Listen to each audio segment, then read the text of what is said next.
Hello and कैसे हो आप सब लोग। मैं हूं आशीष और आप देख रहे हो मेरा चैनल बायोलॉजी वाला, जिस चैनल पर आपको नीट 2024 के लिए एनसीईआरटी बायोलॉजी पढ़ाई जा रही है मतलब line to line word to word explanation के साथ साथ आपको पढ़ाई जा रही है, जिसमें बताया जा रहा है कि पेपर कहाँ से नीट सवाल पूछेगा, बायोलॉजी में एक्चुअली पेपर कहाँ से एनसीईआरटी से बनता है, किस लाइन से क्या आएगा, कौन से चैप्टर से क्या पूछा जाएगा, वर्ड टू वर्ड एक्सप्लेनेशन के साथ आपको पढ़ा रहा हूँ। 12th क्लास का सिलेबस पूरा हो चुका है, जिसका लिंक डिस्क्रिप्शन में प्लेलिस्ट का है, वहाँ पर जाकर देख लेना। और 11th क्लास के भी 10 चैप्टर हो चुके हैं। उसके बाद हमने 11th चैप्टर जो आपका है प्लांट फिजियोलॉजी स्टार्ट हुई है, इससे पहले हम उसका चैप्टर 1 पढ़ चुके हैं। अभी हम फोटोसिंथेसिस और रेस्पिरेशन को कवर करेंगे प्लांट फिजियोलॉजी। तो पहला चैप्टर है फोटोसिंथेसिस, उसको हम कवर करेंगे इस वीडियो में। वन शॉट वीडियो, एक ही चैप्टर को एक वीडियो में पूरा करने वाले हैं, तो भैया बस चैनल के साथ बने रहना और अपना सपोर्ट रखना। वीडियो पूरी देखना। अगर आप शुरू कर चुके हैं तो आपके बहुत काम आने वाले हैं। करते हैं शुरू वीडियो को, ज़्यादा टाइम हम नहीं लगाते हैं तो शुरू करते हैं। हमारी टॉपिक है आज का photosynthesis.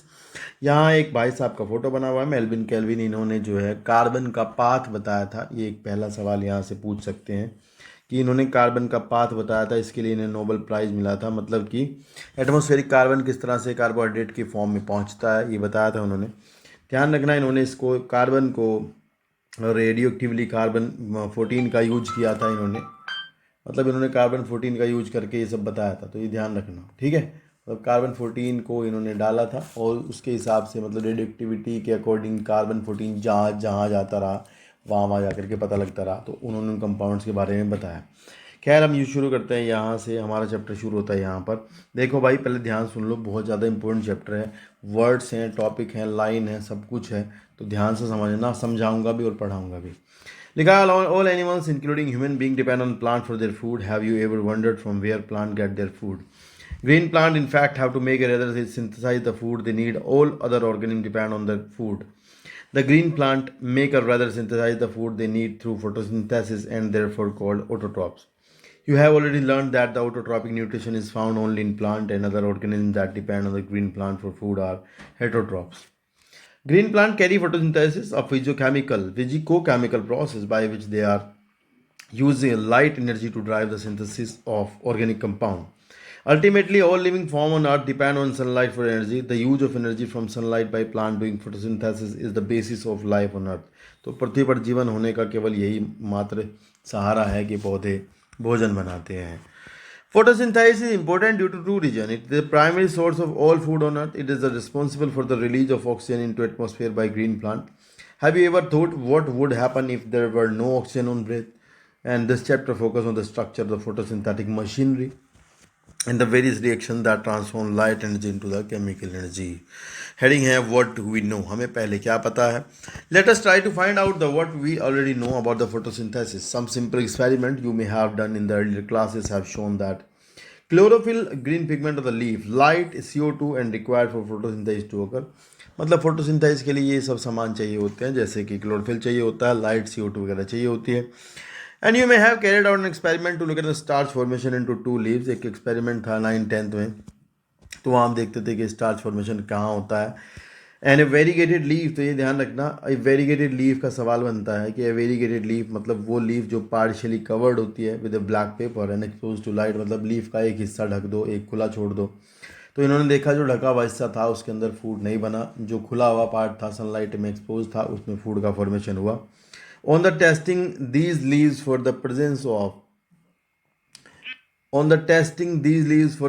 of starch, it was clear that photosynthesis occurred only in the green part of the leaf in the presence of light. मतलब इन्होंने कहा कि फोटोसिंथेसिस केवल लाइट के प्रेजेंस में होती है और पौधे के ग्रीन पार्ट में होती है. Another experiment you may have carried out where a plant part of the leaf is enclosed in test tube. एक और एक्सपेरिमेंट किया, इसमें एक लीफ को लेकर के एक टेस्ट ट्यूब में डाल दिया गया जहाँ पर पोटेशियम हाइड्रोक्साइड लिया गया. पोटेशियम हाइड्रोक्साइड लिया गया तो इसने क्या किया, उस मीडियम में से, उस जगह से सारी कार्बन डाइऑक्साइड को एब्जॉर्ब कर लिया, जिसकी वजह से ये हुआ कि वहाँ CO2 अवेलेबल नहीं हुई. तो इन्होंने देखा कि क्या वहाँ फूड बना है, तो वहाँ फूड नहीं बना था. While the other half is exposed to the air, the setup is then placed in light for some time on testing the presence of stars later in the two part of the leaf. You must have found that exposed part of the leaf tested positive for stars, while the portion that was in the tube tested negative, and they showed that CO2 was required for the photosynthesis. मतलब यहाँ दो बातें सिद्ध हो चुकी हैं कि एक तो लाइट चाहिए होती है फोटोसिंथेसिस के लिए और एक चाहिए होता है आपका CO2 क्या चाहिए होता है, एक तो लाइट और एक CO2। फिर यहाँ पर एक्सपेरिमेंट है, इसमें से आपको एक आधा सवाल मिल जाएगा, देख लो ध्यान से। यहाँ पे एक चूहा और एक मोमबत्ती को साथ रखा गया। चूहा जो है वो जिंदा है, मोमबत्ती भी जिंदा है, थोड़ी देर बाद मर गया, मोमबत्ती बुझ गई। मतलब मोमबत्ती ने इन्वायरमेंट ख़राब कर दिया और चूहा सीधा सीधा मोमबत्ती ने ऑक्सीजन यूज कर ली, चूहा मर जाता है। उसके बाद इन्होंने सेम बेल जार के अंदर ही चूहा लिया, मोमबत्ती ली और एक मिंट का प्लांट लिया। एक क्वेश्चन तो ये है कि कौन सा प्लांट लिया था, मिंट का प्लांट लिया था। और मिंट प्लांट लेने के बाद आपने देखा कि चूहा भी जिंदा है, मोमबत्ती भी जल रही है और प्लांट भी है। तो मतलब ये कह रहे हैं कि प्लांट जो है ना, वो पौधे जो है वो खराब हवा को सही करते हैं, पौधे खराब हवा को सही करते हैं, शुद्ध करते हैं। ठीक है, ये ध्यान रखना। तो यहाँ पे ये एक्सपेरिमेंट है, वो छोटा सा पढ़ लो एक बारी। लिखा है कि it is interesting to learn about दो simple experiment that lead to gradual development in our understanding of photosynthesis. ये ईयर याद करना है यहाँ से कि Joseph Priestley 1733 1804 in 1770 performed a series of experiments that revealed the essential role in air in the growth of green plant. Presley ने क्या था, ये सवाल है यहाँ। Presley discovered the oxygen in 1774। एक क्वेश्चन यहाँ से बनेगा। Priestley observed that a candle burning in the closed space of bell jar soon get extinguished. Similarly, a mouse would soon suffocate in a closed space. He concluded that a burning candle or an animal that breathed in the air both somehow damaged the air. But when the place the mint plant, जब उसने उसमें mint plant रख दिया तो फिर देखा मोमबत्ती भी चलती रही और चूहा भी नहीं मरा। तो इन्होंने कंक्लूजन निकाला कि plant restored the air way what ever breathing animal and burning candle remove. मतलब ये कह रहे कि जो बर्निंग कैंडल ने एयर ख़राब की थी उसने प्लांट ने रीस्टोर कर दिया। तो ये समझ में आया इनकी, इससे ज़्यादा नहीं समझ में आया। तो जहाँ जहाँ मार्क किया है सवाल बनेंगे, ध्यान रखना। ऑक्सीजन की डिस्कवरी वगैरह देख लेना ध्यान से। लिखा है, can you imagine how Priestley would have conducted the experiment using a candle and a plant. Remember he would need to rekindle it the rekindle the candle to test whether it burn after a few days. How many different ways can you think or light in candle without disturbing the setup। तो वो lens veins से जला ली थी मोमबत्ती उसने बाद में। यहाँ से कुछ नहीं आएगा। यूजिंग ए सिमिलर सेटअप, इसी तरह का सेटअप यूज करने के बाद फिर but by placing in the once in the dark, एक बार अंधेरे में एक बार सनलाइट में। जैन इंगनहोज़ 1733 1799। तो इन्होंने क्या किया, सवाल यहाँ पर है कि उसी तरह का एक्सपेरिमेंट जैन इंगनहोज़ ने भी किया। इन्होंने उस एक्सपेरिमेंट को पर कुछ टाइम अंधेरे में रखा, कभी रात में अंधेरे में, कभी दिन में लाइट में, इस तरह से रखा। तो उन्होंने फिर उसके बाद उसको देखा कि केवल दिन में ही ऐसा हो सकता था कि जो एयर जो है वो प्यूरीफाई हो रही थी, समझ रहे हो। तो इसका मतलब डे लाइट चाहिए होती है। लिखा है कि short charge sunlight is essential to the plant process that somehow purify the air followed by the burning candle or breathing animal. Ingenhousz in an elegant experiment with an aquatic plant showed that the bright sunlight small bubble were formed around the green part of the while the dark did not। मतलब इन्होंने देखा कि अंधेरे में कुछ छोटे छोटे bubble जो क्लोरोप्लास्ट या लीफ की चारों तरफ बनते हैं वो अंधेरे में नहीं बनते, दिन में बनते हैं। तो इन्होंने कहा कि दिन में ही इसका मतलब प्लांट जो है वो साफ करते हैं एयर को। And later he identified this bubble to be oxygen. बाद में पता लगा कि वो ऑक्सीजन थी। Hence he showed that the only green part of the plant that could release oxygen. उन्होंने कहा कि केवल ग्रीन पार्ट ही जो है वही क्या करता है, ऑक्सीजन रिलीज करता है, वो भी दिन में। फिर यहाँ से अगला सवाल मिलेगा जूलियस वॉन सेक्स के बारे में। लिखा है कि it was not until about the 1854। यहाँ से सवाल इनका नाम याद करना है, जूलियस वॉन सेक्स provided evidence for production of glucose. एक सवाल ये है, when plant grow glucose is usually stored in the starch. ये सवाल है।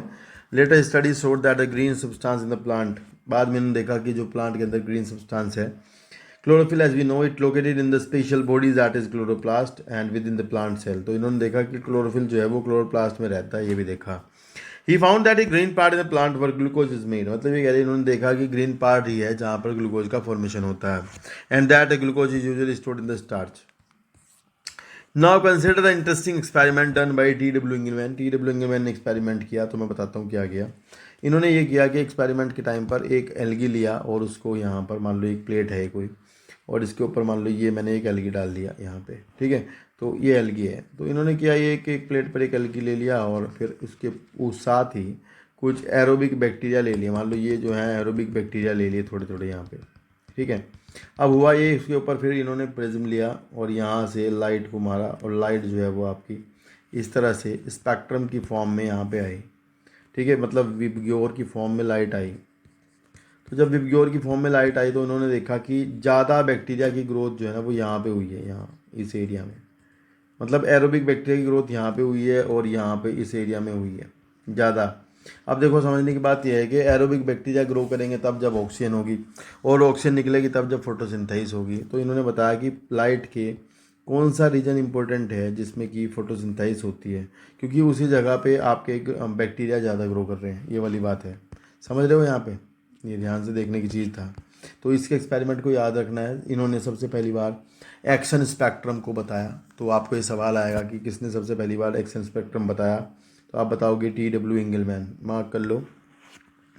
Now consider the interesting experiment done by the T.W. Engelmann, now 1843 to 1909, using a prism. He split the light into spectral component। मतलब सबसे पहले तो prism का use किया गया, लाइट को तोड़ा गया स्पेक्ट्रम में, और उसके बाद उन्होंने ग्रीन एल का क्लेडोफोरा मार्क करना है। यहाँ सवाल बनेगा क्लेडोफोरा का, आपके पेपर में आएगा कि इन्होंने कौन सा एल यूज किया था, आप बता दोगे क्लेडोफोरा यूज किया था। And place in suspension of aerobic bacteria, उसमें उन्होंने एरोबिक बैक्टीरिया के साथ उसे रख दिया।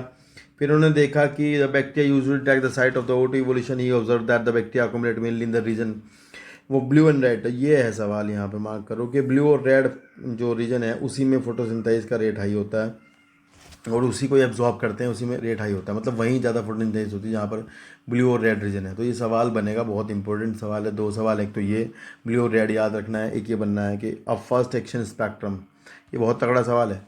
A first action spectrum of photosynthesis was दस डिस्क्राइब्ड। तो इन्होंने बताया कि एक्शन स्पेक्ट्रम मतलब प्रकाश की कौन सी वेवलेंथ में एक्शन ज़्यादा होता है, फोटोसिंथेसिस होती है। तो ये वाली सवाल यहाँ से आएगा। It resembles roughly the absorption spectrum of chlorophyll A and B, discussed later. And by the middle of the 19th century, the key feature of plant photosynthesis were known to, namely that the plant photosynthesis size were known, namely that plant used light energy to make carbohydrate from CO2 and water. The empirical equation representing the total process of photosynthesis, ये equation दी गई है, ये नीचे वाली कि ऐसी ऐसी equation बनेगी जिसमें आप देखो क्या हुआ है। CO2 वाटर जुड़े हैं लाइट के प्रेजेंस में, और कार्बोहाइड्रेट बन गया और ऑक्सीजन बाहर निकल गई। ठीक है, नॉर्मल बात है। वहाँ पर वेयर CH2O रिप्रेजेंटेड है कार्बोहाइड्रेट, जैसे वो कुछ भी हो सकता है, ग्लूकोज जैसे कि। ठीक है, a milestone contribution to the understanding of photosynthesis was that made by the microbiologist, ये मार्क करो इनका नाम, कार्लस वॉन नील।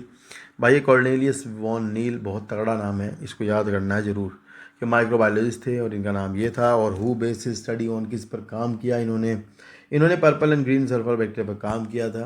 और इन्होंने कहा कि photosynthesis is essentially a light dependent reaction in which the hydrogen from a suitable oxidizable compound reduce the CO2।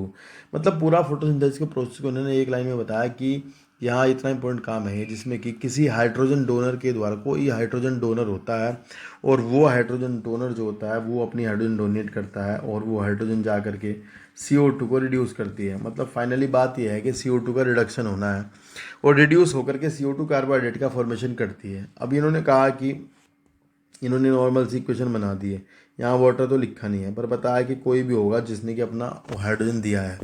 ठीक है, फिर अगले लाइन में इन्होंने यहाँ बताया है कि इन ग्रीन प्लांट में तो वाटर है, मतलब ग्रीन प्लांट में तो वाटर देता है अपनी हाइड्रोजन, है ना, और O2 में ऑक्सीडाइज हो जाता है। Some organism do not release O2 during photosynthesis whether H2S। तो कुछ ऑर्गेनिज्म जो होते हैं, बैक्टीरिया वगैरह जो होते हैं, वो हाइड्रोजन सल्फाइड को यूज करते हैं। They can not break the water, वो वाटर तोड़ने का सिस्टम उनके पास नहीं होता। उनके पास वो हाइड्रोजन सल्फाइड से हाइड्रोजन लेते हैं और सल्फर रिलीज करते हैं। And instead is the hydrogen donor purple and green sulphur bacteria, the oxidation product is the sulphur for sulphate depending on the organism and not O2।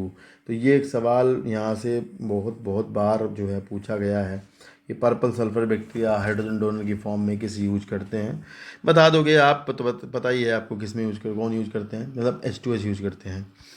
Hence in the infinite that O2 evolved by the green plant comes from the H2O। ये भी सवाल है, बहुत बड़ा सवाल ये भी बनता है कि ऑक्सीजन जो आपकी निकलती है, पौधे जो ऑक्सीजन बाहर छोड़ते हैं वो CO2 से नहीं आती, वो वाटर से आती है। भाई ये ध्यान रखना थोड़ा।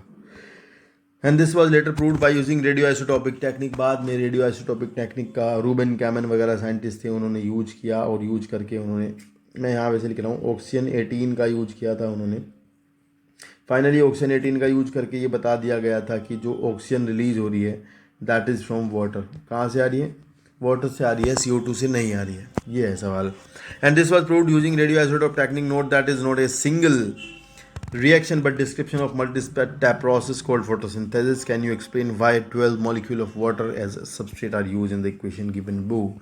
तो ये यहाँ पर हम बताएंगे 12 मोलिक्यूल ऑफ वाटर कैसे यूज होते हैं, कहाँ होते हैं और कैसे कैसे फूड बनता है, ठीक है ना। चलिए नेक्स्ट है, where does the photosynthesis takes place. तो भैया सबसे पहले आप ये जान लो कि फोटोसिंथेसिस कहाँ होती है, आपको सबको पता है। क्लोरोप्लास्ट के बारे में मैं फिर भी बताता हूँ फटाफट से।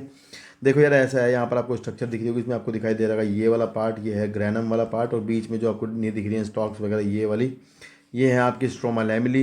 एक्चुअली स्ट्रोमा लैमेली भी थैलेकॉइड ही जैसा होती है, जैसे थैलेकॉइड है, पर वो एक्सपोज होती है दोनों साइड से, इधर से भी और इधर से भी। अगर आप यहाँ जाओगे ग्रैनम में तो आपको मिलेगा कि थैलेकॉइड का एक हिस्सा एक्सपोज है, एक दबा हुआ है। मतलब दो पार्ट हो गए, एक अंदर दबा हुआ पार्ट है, एक तो एप्रेस्ड रीजन कहलाता है, और जो खुला हुआ एक्सपोज पार्ट है वो नॉन एप्रेस्ड रीजन कहलाता है। फिर आप देखोगे इसके अंदर एक क्लोरोप्लास्ट है, इसके अपना डीएनए इसके अंदर होता है, स्टार्च ग्रेन्यूल्स इसके अंदर मिलते होते हैं। बाकी से हमें कोई मतलब नहीं है ज़्यादा बकवासबाजी से, हमें काम निकालना है। हमारे पास दो चीज़ें हैं इंपॉर्टेंट, एक तो है स्ट्रोमा जिसमें चलती है आपकी डार्क रिएक्शन, अभी आप पढ़ोगे आगे। डार्क रिएक्शन मतलब जहाँ कार्बन का फिक्सेशन होता है, कार्बन फिक्सेशन जहाँ होता है वो है आपका स्ट्रोमा वाला पार्ट। और जहाँ आपका लाइट रिएक्शन चलती है, जहाँ पर लाइट यूज होती है, वो है आपका ग्रेनम वाला पार्ट। तो ये ध्यान रखना कि लाइट रिएक्शन वो ग्रेना में चलती है, डार्क रिएक्शन स्ट्रोमा में चलती है। ग्रेना क्या है, ग्रेना में पूरी ग्रेना में थोड़ी चलती है, ग्रेना तो क्या है, थैलेकॉइड ही तो है। तो मान लो जैसे मान लो ये एक थैलेकॉइड है और फिर दूसरी थैलेकॉइड है ये, तो इस तरह से आपकी थैलेकॉइड्स होती हैं, they stacking to each other like coins, जैसे कॉइन्स को रख दिया उस तरह से, इस तरह की स्ट्रक्चर होती है। तो हमारा जो मुद्दा मेन है वो क्या है कि एक्चुअल में प्रॉब्लम मतलब एक्चुअल में चीज़ें चलती कहाँ है। मतलब हम जो पढ़ेंगे लाइट रिएक्शन पढ़ेंगे, जहाँ हम पढ़ेंगे कि लाइट की हेल्प से वाटर का ब्रेकडाउन होता है, जहाँ हम पढ़ेंगे कि जहाँ पर आपका एटीपी की सिंथेसिस होती है, एटीपी बनता है, वो सब कार्यक्रम एक्चुअली चलता कहाँ है। तो भाई ज़्यादा दूर नहीं जाना है। ये जो मेम्ब्रेन दिख रही है ना आपको, ये वाली मतलब जो मेम्ब्रेन जिसकी है, किसकी वाला, इसकी थैलेकॉइड के अंदर वाली मेम्ब्रेन की बात कर रहा हूँ, थैलेकॉइड की। ये थैलेकॉइड की ल्यूमेन होती है कैविटी, और ये थैलेकॉइड की मेम्ब्रेन है। तो थैलेकॉइड की मेम्ब्रेन के अंदर ही फोटोसिंथेटिक पिगमेंट है, थैलेकॉइड की मेम्ब्रेन के अंदर ही लाइट अब्जॉर्ब होती है, यही है सामान वो जो कुछ भी होता होगा, आपको आगे बढ़ाऊंगा। थैलेकॉइड की मेम्ब्रेन के अंदर ही इलेक्ट्रॉन ट्रांसपोर्ट चेन चलेगी, थैलेकॉइड की मेम्ब्रेन के अंदर ही एटीपी का फॉर्मेशन का जुगाड़ लगा हुआ है। इसी मेम्ब्रेन के अंदर क्लोरोफिल कैरोटिनॉइड पिगमेंट्स वगैरह पाए जाते हैं। लाइट रिएक्शन असल में यही चलती है। तो हम बोलते हैं ऐसा है कि लाइट रिएक्शन ग्रेनम में चलती है, ठीक है, पर थैलेकॉइड की मेम्ब्रेन को आप जरूर ध्यान रखना, उसमें चलती है। ल्यूमेन वाले पार्ट की तरफ कुछ नहीं लगाना, उसको बताऊंगा क्या क्या होता है, ठीक है। तो अभी चलते हैं आगे। एक बार इससे तो ज़्यादा जानना नहीं है, स्ट्रक्चर तो आपको पता ही लग गई, फिर भी सम्मान है तो देते हैं थोड़ा पढ़ते हुए। लाओ यहाँ से पढ़ते हैं। यहाँ ये जो काम की चीज़ है वो ये है, you have studied the structure of chloroplast in chapter 8। With in the chloroplast there is a membranous system consisting of granum. तो ध्यान रखना। और थैलेकॉइड जो है वो सिंगल मेम्ब्रेन बाउंड होती है, डबल मेम्ब्रेन नहीं होती थैलेकॉइड की बाबू, ठीक है। जबकि क्लोरोप्लास्ट खुद में डबल मेम्ब्रेनस है। क्लोरोप्लास्ट की आउटर मेम्ब्रेन भी है, क्लोरोप्लास्ट की इनर मेम्ब्रेन भी है, पर थैलेकॉइड की सिंगल मेम्ब्रेन है। एंड द स्ट्रोमा लैमेली जो बीच में है आपकी, जो एक ग्रेनम से दूसरे पे जाती है, वो भी आपकी मेम्ब्रेनस स्ट्रक्चर है। And the matrix stroma and there is a clear division of labour with in the chloroplast. तो मतलब यहाँ ये कह रहे हैं कि क्लोरोप्लास्ट के अंदर स्ट्रोमा का अपना काम है, ग्रेनम का अपना काम है। The membrane system is responsible for trapping the light, मतलब थैलेकॉइड की बात हो रही है, and also synthesis of ATP और एनएडीएच। तो मार्क कर लो आप यहाँ पर, ग्रेनम जो है ना वहाँ पर ये कार्यक्रम होता है। मतलब ग्रेनम में जाओगे तो आपको ये भी मिलेगा कि वहाँ पर भैया एटीपी बनता है और एनएडीपीएच बनता है, और वाटर का ब्रेकडाउन होता है, लाइट एनर्जी की ट्रैपिंग होती है। लाइट एनर्जी ट्रैप थैलेकॉइड में होगी, एटीपी वहीं बनेगा, ग्रेनम में ही बनता है, एटीपी भी, एनएडीपीएच वहीं बनता है। ये सवाल बनते हैं इस तरह के, ठीक है। एनएडीपीएच का काम क्या है अभी यूज करेंगे। मैं एक लाइन में बताना चाहता हूँ आपको एक बात कि जैसे वाटर नहीं होता, तो वाटर को तोड़ा जाएगा, वाटर की हाइड्रोजन निकाल ली जाएगी, तो ये आप समझो। तो वाटर की हाइड्रोजन निकाल करके ना एन को दी जाएगी, और ये बन जाएगा NaDPH प्लस H2, मतलब ऐसा H, ठीक है ऐसा। तो ये बन जाएगा NaDPH2 वाटर की हाइड्रोजन लेके। तो वाटर जो ब्रेक डाउन होगा उसकी हाइड्रोजन जो टूटेगी वो जाएगी इसके पास, NADP के पास, और जो सन की एनर्जी ट्रैप होगी उस एनर्जी को बनाया जाएगा ATP, और ऑक्सीजन निकल के जाएगी वाटर की बाहर, और ऑक्सीजन निकलेगी तो एटमॉस्फेयर में जाएगी किसी भी तरीके से, ठीक है। ये वाली चीज़ है, देखो। फिर यहाँ लिखा है stroma enzymatic reaction synthesize sugar which is turned follow the starch. The former set of reactions since the directly light is driven called light reaction. Photochemical reaction the later are not directly light driven but are dependent on the product of the light reaction ATP and NADPH. Hence to distinguish the later and they are called by convention dark reaction. मतलब ये है कि जो light का काम है वो केवल ल्यूमिन उसमें आया था, लिक्विड में, स्ट्रोमा में नहीं होता। तो लाइट वाली रिएक्शन से जो चीज़ें बनी है, जैसे एटीपी बनेगा, जैसे NADPH बनेगा, वो चीज़ें यूज होंगी फिर कहाँ, डार्क रिएक्शन में।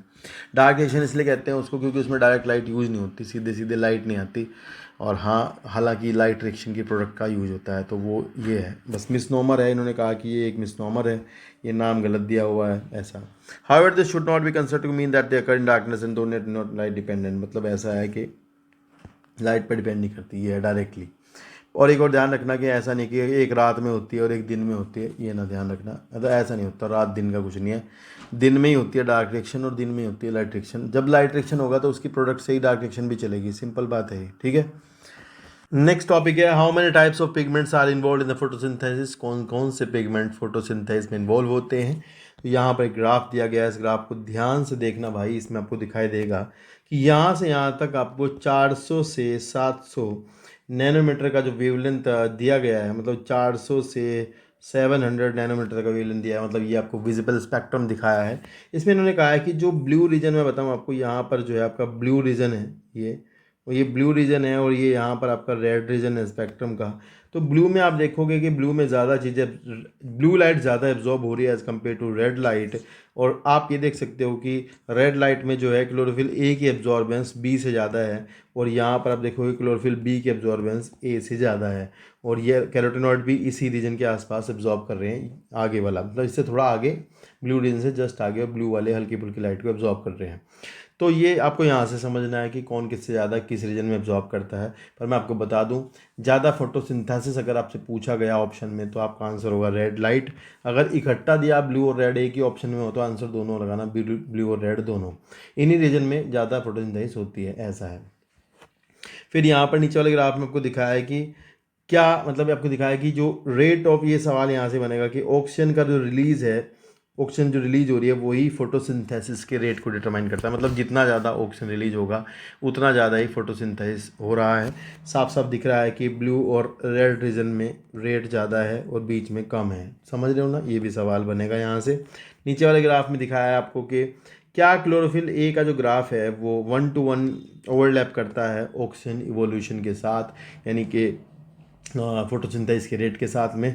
तो 1:1 ओवरलैप नहीं करता, पर हाँ थोड़ा बहुत है, मतलब उसी रीजन में ही फोटोसिंथेसिस भी होती है, उसी रीजन में ही लाइट का एब्जॉर्प्शन होता है, मतलब उसी लाइट का एब्जॉर्प्शन होता है, उसी वेवलेंथ में ही रेट ऑफ फोटोसिंथेसिस भी हाई होता है। तो बस इन ग्राफ से यही समझना है।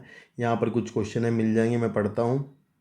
यहाँ लिखा है कि looking at the plant, have you ever wondered why and how there are so many shades of green in the leaves. Even in the same plant, we can look for an answer to this question by trying to separate the leaf pigment of any green plant. दो paper chromatography, तो यार ध्यान रखना कि paper chromatography से आप जो है ग्रीन पिगमेंट्स जो होते हैं इनको निकालते हो, उनको सेपरेट करते हो। ये स्कूल में कराते हैं एक्सपेरिमेंट, उसमें एक पेपर की स्ट्रिप होती है, उस पर आपको अलग अलग कलर में दिखाई देंगे। तो यहाँ से मेरे को नीट में जो सवाल आएगा वो ये होगा कि कौन सा पिगमेंट कौन से कलर का दिखता है, ये याद करना है। जैसे यहाँ लिखा है कि क्लोरोफिल ए ब्राइट और ब्लू ग्रीन इन क्रोमेटोग्राम, जो पेपर होता है उसे कहते हैं क्रोमेटोग्राम, उस पर दिखेगा ये ब्राउट और ब्लू ग्रीन का। और क्लोरोफिल बी दिखेगा आपको येलो ग्रीन टाइप का, जेंथोफिल दिखेंगे येलो के, कैरोटिनॉइड दिखेंगे येलो टू और येलो ऑरेंज टाइप के, ये कलर दिखाई देंगे। तो आपको यहाँ से ही याद करना है कौन कौन से कलर का दिखाई देता है। लिखा है, let us now we see roles, what role of various pigment play in photosynthesis. Pigments are substance that have ability to absorb light at specific wavelength. Can you guess which is the most abundant plant pigment in the world? So chlorophyll A is the most abundant plant pigment. And let us study the graph showing the ability of chlorophyll A pigment to absorb light or different wavelength. Figure 11.3a. Of course, you are familiar with the wavelength of the visible spectrum of light as well as the Vibgyor. तो पता ही हमें Vibgyor क्या होता है। From 11.3a, can you determine the wavelength or color of light at which chlorophyll A show the maximum absorption? तो chlorophyll A जो है वो maximum red region में दिखाता है, blue region में दिखाता है. Does it show another absorption peak and any other wavelength too? नहीं. If yes, with one. अगर आप देखो ग्राफ में तो और कहीं तो दिखा नहीं रहा है, ठीक है ना, ब्लू और रेड में दिखा रहा है। फिर यहाँ लिखा है कि now look at the figure 11.3.b the showing the wavelength at which maximum photosynthesis occur in the plant. ठीक है, रेड और ब्लू रीजन में दिखती है। Can you see that the wavelength at which there is a maximum absorption of chlorophyll a, तो आपको दिखेगा maximum absorption of chlorophyll a in the blue and the red region. ठीक है, also show the rate of the photosynthesis, उसी reason में rate of photosynthesis ज़्यादा है। And hence We can conclude that chlorophyll A is a chief pigment. Chlorophyll A chief pigment है and associated with the photosynthesis. But by looking at the figure 11.3.c, can you say that there is a complete 1-to-1 overlap? तो 1-to-1 overlap नहीं है, 1-to-1 नहीं है, मतलब ठीक है, दिख रहा है पर मतलब पूरा पूरा ओवरलैप नहीं करता, इसका मतलब दूसरे अन्य पिगमेंट्स भी मदद करते हैं, ये वाली बात है। तो आगे चलते हैं। यहाँ पर लिखा है कि this graph together show that the most of the photosynthesis takes place. ये बार बार एक ही बात है कि ज़्यादातर फोटोसिंथेसिस जो है वो ब्लू एंड रेड रीजन में होती है। Some photosynthesis just takes place in the other wavelength of the visible spectrum. Let us see how this happen. तो chlorophyll is the major pigment responsible for trapping the light. Other thylakoid pigment like chlorophyll B, xanthophyll, and carotenoid, which are called accessory pigment, also absorb light and transfer the energy to the chlorophyll A। तो ये मैं आपको समझाऊंगा कि जितने भी accessory pigments होते हैं सारे के सारे और भी एनर्जी को एब्जॉर्ब करते हैं, उस एनर्जी को ट्रांसफ़र करते हैं क्लोरोफिल ए को। मतलब क्लोरोफिल ए मेन है और आपको समझाऊंगा कैसे ट्रांसफ़र होता है। तो ये लाइन आपको ध्यान से पढ़नी है। बाकी सब एसेसरी पिगमेंट्स है, ये लाइट एनर्जी लेते हैं, उसको ट्रांसफ़र करते हैं। रेजोनेंस ट्रांसफ़र होता है, मैं बता दूं आपको, उसके द्वारा ये एनर्जी को क्लोरोफिल ए को भेजते हैं। Indeed, they not only enable a wider range of wavelength of incoming light to be utilized for photosynthesis, but also protect chlorophyll A from photooxidation। तो यार यहाँ से ये कह रहे हैं कि ये पिगमेंट्स जो एसेसरी पिगमेंट्स होते हैं ये क्लोरोफिल ए को फोटो ऑक्सीडेशन से भी बचाते हैं। तो ये बहुत बड़ा सवाल है अपने आप में, इसके पीछे बहुत कॉन्सेप्ट है, पर अभी के लिए आप तो इतना ही याद करो कि क्लोरोफिल ए को फोटो ऑक्सीडेशन से, कैरोटीनॉइड अगर आया ऑप्शन में तो आप ये कर देना, कैरोटीनॉइड्स बचाते हैं। ठीक है, चलो नेक्स्ट है व्हाट इज लाइट रिएक्शन। तो लाइट रिएक्शन समझनी है भाई, बहुत इंपॉर्टेंट है, ध्यान से समझना। पहले मैं चीज़ों को थोड़ा सा क्लियर कर देता हूँ। देखो यार ऐसा है, मान लो ये आपके थैलेकोइड है, मैं आपको बता रहा हूँ, ध्यान से देखना।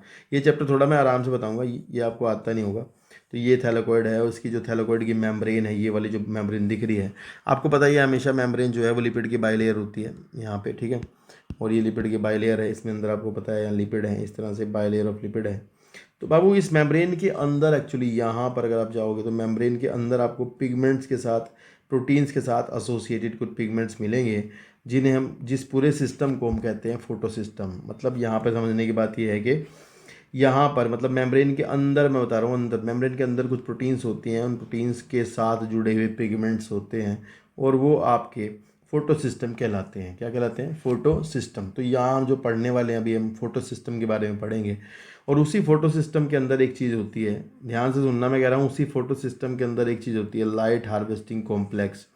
तो ये फोटो सिस्टम का पार्ट हुआ लाइट हार्वेस्टिंग कॉम्प्लेक्स। तो लाइट हार्वेस्टिंग कॉम्प्लेक्स मतलब पिगमेंट्स ऑर्गेनाइज जहाँ है वही चीज़ है, जहाँ लाइट आएगी, लाइट ट्रैप होगी, वही है। तो वो एक्चुअली फोटो सिस्टम के अंदर ही होता है, मेम्ब्रेन के अंदर ही होता है, थैलेकोइड की, ठीक है ना, ये ध्यान रखना। तो हम एक एलएचसी के बारे में पहले जानेंगे कि एक एलएचसी क्या होता है, फिर आपको आगे समझाऊंगा। देखो यहाँ पर आप देखो ध्यान से, ये एक लाइट हार्वेस्टिंग कॉम्प्लेक्स दिखाई दे रहा है, जिसमें आपको नीचे ग्रीन कलर के जो दिख रहे हैं बहुत सारे पिगमेंट मॉलिक्यूल हैं, कुछ भी अलग अलग टाइप के सारे तरह के मॉलिक्यूल्स यहाँ पर पाए जाते हैं।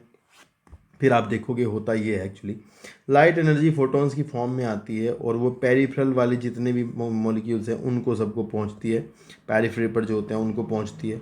उनको जाने के बाद उनके इलेक्ट्रॉन एक्साइटेड हो जाते हैं। ऐसा एनसीईआरटी नहीं बता रही है पर मैं बता रहा हूँ, एक्साइटेड इलेक्ट्रॉन जब उनके वापस अपने ग्राउंड में आते हैं स्टेट में, तो वो एनर्जी इमिट करते हैं, एनर्जी निकालते हैं। एनर्जी जो निकालते हैं वो एनर्जी आपकी जो आपका रिएक्शन सेंटर होता है उसको भेज दी जाती है। तो मतलब मैं बताऊँ आपको जैसे यहाँ पर आपको दिख रहा होगा, ये लिखा है रिएक्शन सेंटर, ये वाला, और ये बाकी सारे जितने भी हैं ये अन्य एसेसरी पिगमेंट्स हैं दूसरे। और इन्होंने क्या किया है, लाइट एनर्जी को, अभी लाइट आई इनके पास, इनकी लाइट आने के बाद इनके इलेक्ट्रॉन एक्साइटेड हुए, और एक्साइटेड इलेक्ट्रॉन जब वापस आए अपनी ग्राउंड स्टेट में, तो जो एनर्जी उन्होंने निकाली, तो वो एनर्जी इन्होंने दिखाई है एरो लगा के इस तरह से। सारी एनर्जी जो है वो आपकी सब तरफ से एनर्जी रेजोनेंस ट्रांसफ़र करके भेज दी जाती है रिएक्शन सेंटर को। तो यहाँ से भी हर जगह से एनर्जी जो है वो रिएक्शन सेंटर को भेज दी जाती है फाइनली। तो रिएक्शन सेंटर को आप समझो कि रिएक्शन सेंटर के पास ना ज़्यादा एनर्जी चली जाती है, ठीक है, एज़ कम्पेयर टू दूसरे वाले जितने भी हैं उनके अलावा। तो अब रिएक्शन सेंटर के बाद जब ज़्यादा एनर्जी पहुंच जाएगी, तो रिएक्शन सेंटर को जब एनर्जी मिलेगी तो इसके इलेक्ट्रॉन भी एक्साइटेड होंगे, मान लो इसके इलेक्ट्रॉन भी एक्साइटेड होंगे और इसके इलेक्ट्रॉन एक्साइटेड होकर चले गए। तो जब इसके इलेक्ट्रॉन एक्साइटेड होकर चले जाएंगे तो बाहर चले जाएंगे, मतलब वो छोड़ देंगे अपना ऑर्बिट भी, और बाहर उनके लिए एक इंतज़ार कर रहा होता है प्राइमरी इलेक्ट्रॉन एक्सेप्टर।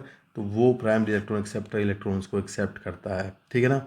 तो ये सिस्टम है एक्चुअली, यही आप पढ़ोगे आगे कैसे काम करेगा। ये इलेक्ट्रॉन जो गए हैं इनका क्या होगा, और जैसे मान लो रिएक्शन सेंटर है तो ये ऑक्सीडाइज्ड हो जाएगा। भाई जब इसके इलेक्ट्रॉन चले गए तो ये क्या हो गया, ये बेचारा ऑक्सीडाइज्ड हो जाएगा। तो ऑक्सीडाइज होने के बाद इसके पास तो कमी हो जाएगी इलेक्ट्रॉन्स की, तो हम इसकी इलेक्ट्रॉनों की कमी कैसे पूरी होगी, यही आपको समझना है, ठीक है ना। तो अभी तो आप केवल लाइट हार्वेस्टिंग कॉम्प्लेक्स को समझोगे। दो प्रकार के फोटो सिस्टम इस मेम्ब्रेन में थैलेकोइड की पाए जाते हैं। एक तो होता है फोटो सिस्टम 2, एक होता है फोटो सिस्टम 1। फोटो सिस्टम 2 में लाइट हार्वेस्टिंग कॉम्प्लेक्स 2 होता है, फोटो सिस्टम 1 में लाइट हार्वेस्टिंग कॉम्प्लेक्स 1 होता है, और दोनों में थोड़ा थोड़ा अंतर है। एक बार देखो यहाँ पर क्या लिखा है।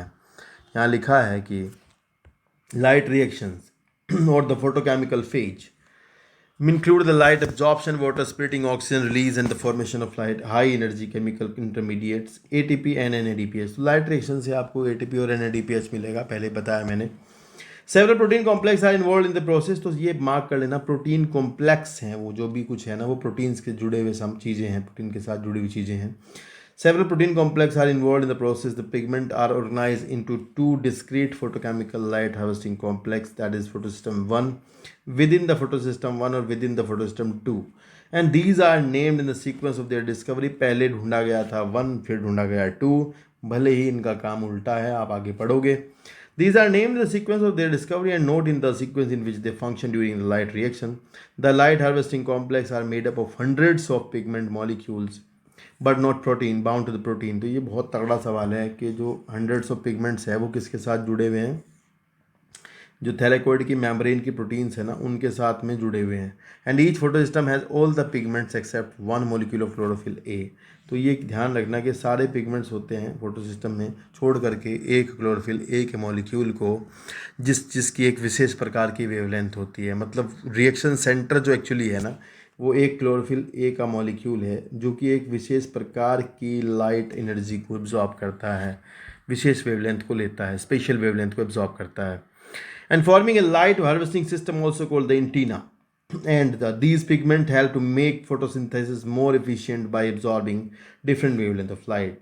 The single chlorophyll A, ध्यान रखना, the single chlorophyll A molecule form the reaction center, and the reaction center is different in both the photosystem। photosystem 1 में जो reaction center है that means chlorophyll A, वो photosystem 1 वाला जो light absorb करता है वो 700 नैनोमीटर की होती है रेड लाइट, और जो 2 में होता है वो 680 यानी 680 नैनोमीटर की लाइट को लेता है।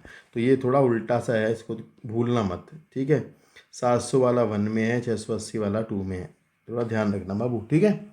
फिर आगे लिखा है इलेक्ट्रॉन ट्रांसपोर्ट। तो आप कैसे समझोगे कि लाइट रिएक्शन एक्चुअली होती कैसे है, तो पूरा प्रोसेस समझना है ध्यान से, एक बार ध्यान से देखना पड़ेगा। वीडियो लंबी भले हो जाए पर आप ध्यान से देखो यहीं बताता हूँ या फिर आगे बता देता हूँ, यहाँ पढ़ा देता हूँ, फिर आपको समझ में आ जाएगा, फिर आपको प्रॉब्लम नहीं होगी, ठीक है। देखो ऐसा है कि मान लो ये फोटो सिस्टम 2 है, तो इसमें रिएक्शन सेंटर फोटो सिस्टम 2 का जो LHC है उसमें P680 जो है वो रिएक्शन सेंटर है।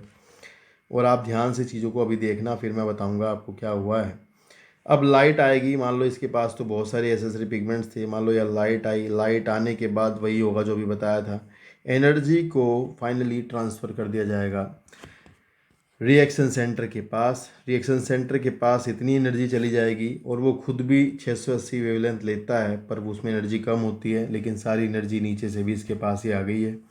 तो इसकी एनर्जी लेकर के इसके जो इलेक्ट्रॉन्स होते हैं वो भाग जाते हैं बाहर, और वो प्राइमरी इलेक्ट्रॉन एक्सेप्टर के पास चले जाते हैं। तो मैं यहाँ लिख रहा हूँ प्राइमरी इलेक्ट्रॉन एक्सेप्टर।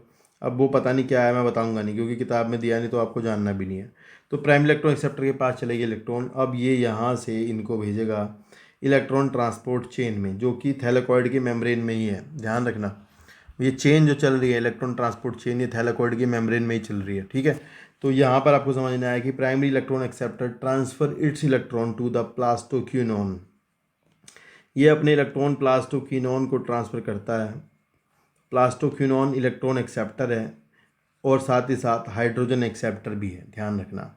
ये सब सिस्टम जो मैं बना रहा हूँ ये थैलेकोइड की मेम्ब्रेन में चल रहा है, फोटो सिस्टम भी थैलेकोइड के मेम्ब्रेन में ही है।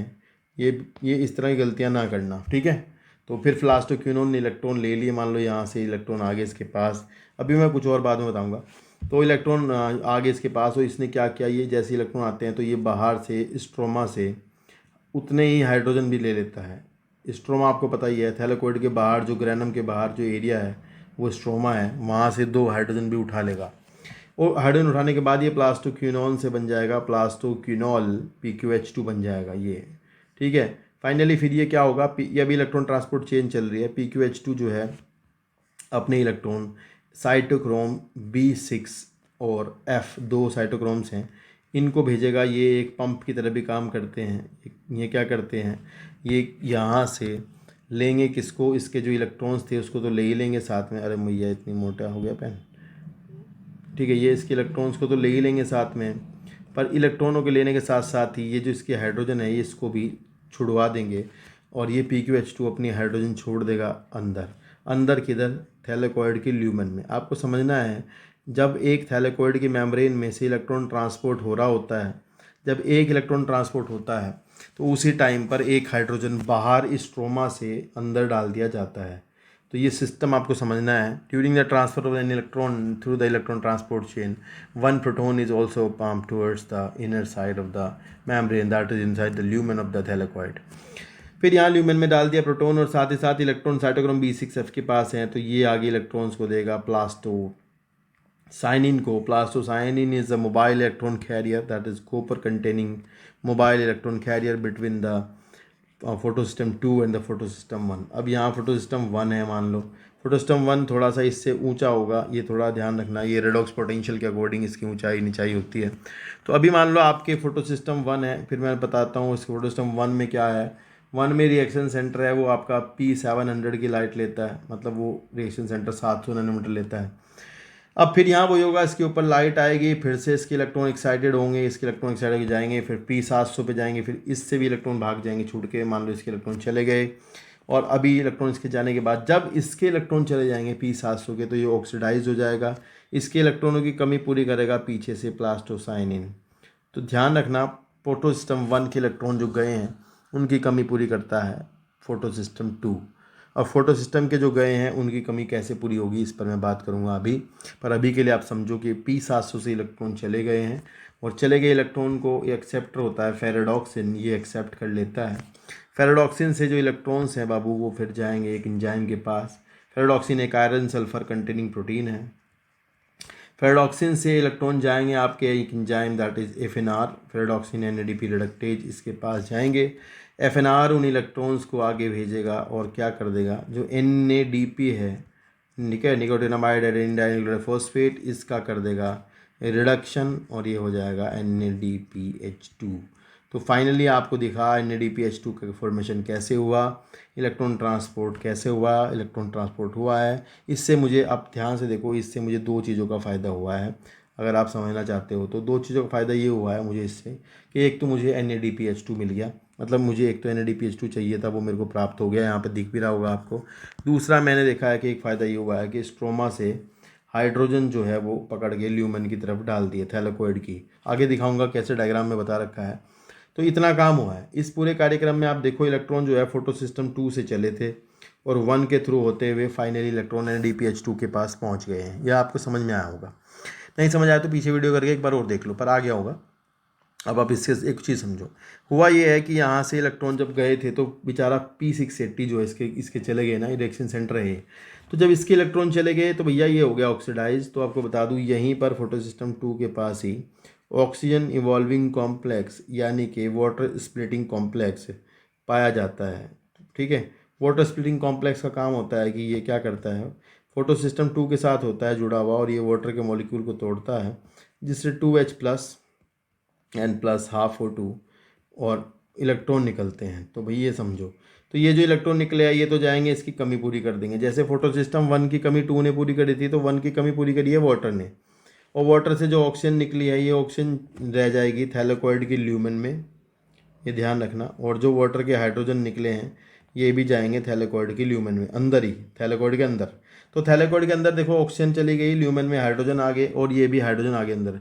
मतलब थैलेकॉइड के ल्यूमेन में हाइड्रोजन बढ़ रहे हैं किसी भी तरह से, वाटर भी अंदर ही टूट रहा है, तो भी हाइड्रोजन अंदर बढ़ रहे हैं, और ये भी टूट अंदर ही आ रहे हैं बाहर से, तो भी हाइड्रोजन बढ़ रहा है। ठीक है ना। यहाँ फाइनली आपको समझ में आया कि इलेक्ट्रॉन कैसे नॉन साइक्लिकली मतलब वापस नहीं आए, मतलब फोटोसिस्टम 2 से गए और NADPH2 के पास चले गए, तो नॉन साइक्लिक इलेक्ट्रो फोटोफॉस्फोरिलेशन है, आपको आगे समझ में आएगा। अभी के लिए समझो कि इलेक्ट्रॉन गए थे और वापस नहीं आए हैं, तो ये जेड स्कीम कहलाती है। जेड के जैसी शेप हुई है, आप देख सकते हो, तो ये कहलाती है जेड स्कीम। तो इसके बाद मैं आपको साइक्लिक भी समझाऊंगा, साइक्लिक फोटोफॉस्फोरिलेशन कैसे होता है। अभी आप थ्योरी पढ़ो इसकी, फिर हम आगे बात करते हैं। ठीक है, चलो अभी हम पढ़ेंगे यहाँ से the electron transport system. Electron transport लिखा है the in photosystem 2 the reaction centre chlorophyll A absorb 680 nanometer wavelength of red light, causing electron to become excited and jump into an orbit farther from the atomic nucleus. तो इसके electron बेचारे के भाग गए। These electrons are picked up by the electron acceptor which pass them to electron transport chain. तो electron acceptor ने इसके electrons को लिया और उन्होंने उसे इलेक्ट्रॉन ट्रांसपोर्ट चेन में डाल दिया। इलेक्ट्रॉन ट्रांसपोर्ट चेन में सबसे पहले प्लास्टोक्यूनोन है, यहाँ इसके बारे में बात नहीं हुई, पर देखो फिर भी system consisting of cytochrome. This movement of electron, जो मूवमेंट ऑफ इलेक्ट्रॉन है वो डाउन हिल नीचे की साइड हो रहा है, and in terms of oxidation reduction potential, इसके हिसाब से इलेक्ट्रॉन आगे जा रहे हैं। ठीक है, अगले वाले का रिडॉक्स ज़्यादा है तो इसलिए इलेक्ट्रॉन ले लेता है। The electron are not use up, use नहीं होते, वो चलते रहते हैं आगे। Use up the pass through the electron transport chain but are pass to the pigment of the chlorophyll. Photosystem 1 के पास पहुंच जाते हैं finally. Simultaneously electron in the reaction centre PS1, आपको पता है मैंने कि PS1 के भी चले जाएंगे, एक्साइटेड हो गए, तो कह रहे PS1 वाले एक्साइटेड हो जाएंगे साथ साथ when they receive red light of wavelength 700 nanometre and are transfer to another acceptor molecule that has greater redox potential. FD के पास चले गए। These electron then are move downhill, फिर से वो दोबारा FD से FNR जाएंगे, मतलब नीचे की साइड जाएंगे। This time the molecule energy rich NADP plus बनेगा, फाइनली NADPH2 बन जाएगा। These addition to electron and reduce NADP to NADPH2. This whole scheme is transfer of electron starting from the PS2 uphill to the acceptor, down to the electron transport chain to the PS1 excitation of electron transfer to another acceptor, then finally downhill to the NADPH2, मतलब finally electron NADPH2 के पास पहुंच जाते हैं, इसे कहते हैं Z scheme. Due to this characteristic shape, and this shape is formed when the all carriers are placed according to their redox potential. तो अगर आपने रिडॉक्स पोटेंशियल के अकॉर्डिंग उन्हें प्लेस किया है तो आपको इस तरह का एक शेप प्राप्त होगा जो जेड के जैसा होगा। ठीक है ना, ये ध्यान रखना। तो ये है आपका एक तरह से, इसमें आपको समझो इलेक्ट्रॉन का ट्रांसपोर्ट पता लग गया आपको कैसे कहाँ पर जाते हैं। तो अभी हम देखेंगे कि ATP का फॉर्मेशन कैसे होता है, जैसे यहाँ पर लिखा हुआ है ना, ये ADP-PI जुड़ के ATP बना। तो ये दो तरीके का बनता है, नॉन साइक्लिक और साइक्लिक। नॉन साइक्लिक तो यही है, जैसे कि अभी आपने पढ़ा, ये नॉन साइक्लिक था जिसमें इलेक्ट्रॉन गए और वापस नहीं आए, इसमें ATP कैसे बनते हैं। और एक होता है साइक्लिक जिसमें इलेक्ट्रॉन जा करके फिर से वापस आते हैं चेन के थ्रू, एक साइक्लिक होता है। तो ये साइक्लिक है जो मैंने मार्क किया है अभी इस तरह से, ये साइक्लिक है, और नॉन साइक्लिक ये होता है इस तरह का। तो इस पर हम पढ़ेंगे दोनों चीज़ों को अभी ध्यान से क्या क्या होता है। यहाँ पर देखो स्प्लिटिंग ऑफ वाटर, तो मैंने अभी बताया वाटर कहाँ टूटता है, वाटर टूटता है PS2 पर, फोटोसिस्टम 2 पर वाटर टूटता है। You would then ask how does the PS2 supply electron continuously, मतलब ये कह रहे कि आप सोचो कि लगातार फोटोसिस्टम 2 जो है इलेक्ट्रॉन कहाँ से देता होगा, ऐसा क्या उसके पास मशीन है। तो वाटर है भाई उसके पास, वाटर तोड़ता है, वो इलेक्ट्रॉन देता है। The electron that were moved from photosystem 2 must be replaced. This is achieved by the electron available due to splitting of water. The splitting of water is associated with the PS2 and water is split into 2H plus oxygen and electron. This create an oxygen, one of the net product of photosynthesis. इसकी वजह से oxygen बनती है और ये net product है photosynthesis की। The electron need to replace those remove from photosystem 1 are provided by the photosystem 2, मतलब जो फोटोसिस्टम 1 के इलेक्ट्रॉन चले गए भाई वो देता है फोटोसिस्टम 2, समझ रहे हो ना, क्योंकि पीछे से घूम के वाटर से आए हैं ना जो, तो वो 2 वाले हैं, और 1 के भी चले गए तो 1 को ये देगा अपने। तो ये रिएक्शन ऐसे लिखी हुई है यहाँ पर। वी नीड टू एम्फसाइज, ये सवाल नीट में यहाँ से आएगा भाई। देखो ये कॉन्सेप्चुअल चैप्टर है, चीज़ें समझनी पड़ेंगी तब आपको आएंगी। ये सवाल यहाँ से पूछेंगे कि वाटर स्प्लिटिंग कॉम्प्लेक्स कहाँ होता है, तो आपका आंसर होगा कि यहाँ पर होता है। इज एसोसिएटेड विद, यहाँ पे मार्क करो, is associated with the PS2 and which itself is physically located inner side of the thylakoid membrane। तो ये सवाल है भाई, बहुत बड़ा तगड़ा स्टेटमेंट है, पेपर में आएगा, कर देना जरूर। लिखा है then where are protons are O2 form likely to release, तो ल्यूमेन में रिलीज होते हैं प्रोटॉन भी और ऑक्सीजन भी, ध्यान रखना। Next cyclic and non cyclic photophosphorylation, मतलब ये कह रहे हैं कि फोटोफॉस्फोरिलेशन का मतलब है ATP का फॉर्मेशन। तो कह रहे हैं कि भाई किस तरह से ATP बनता है, साइक्लिकली इलेक्ट्रॉन के ट्रांसपोर्ट से कैसे बनता है, नॉन साइक्लिक से कैसे बनता है। तो ये आपको समझना पड़ेगा भाई थोड़ा ध्यान से, इसको मैं अभी समझाता हूँ। पहले आपको ATP कैसे बनते हैं ये समझाता हूँ, फिर वापस आके इसको पढ़ता हूँ जल्दी जल्दी। देखो एक डायग्राम है यहाँ पर, अगर आप इसको देखोगे ध्यान से तो इससे आपको समझ में आएगा। देखो यार, ये डायग्राम आपको दिखा रहा है कि ये पिंक वाली जो डार्क पिंक है थैलेकोइड की मेम्ब्रेन है।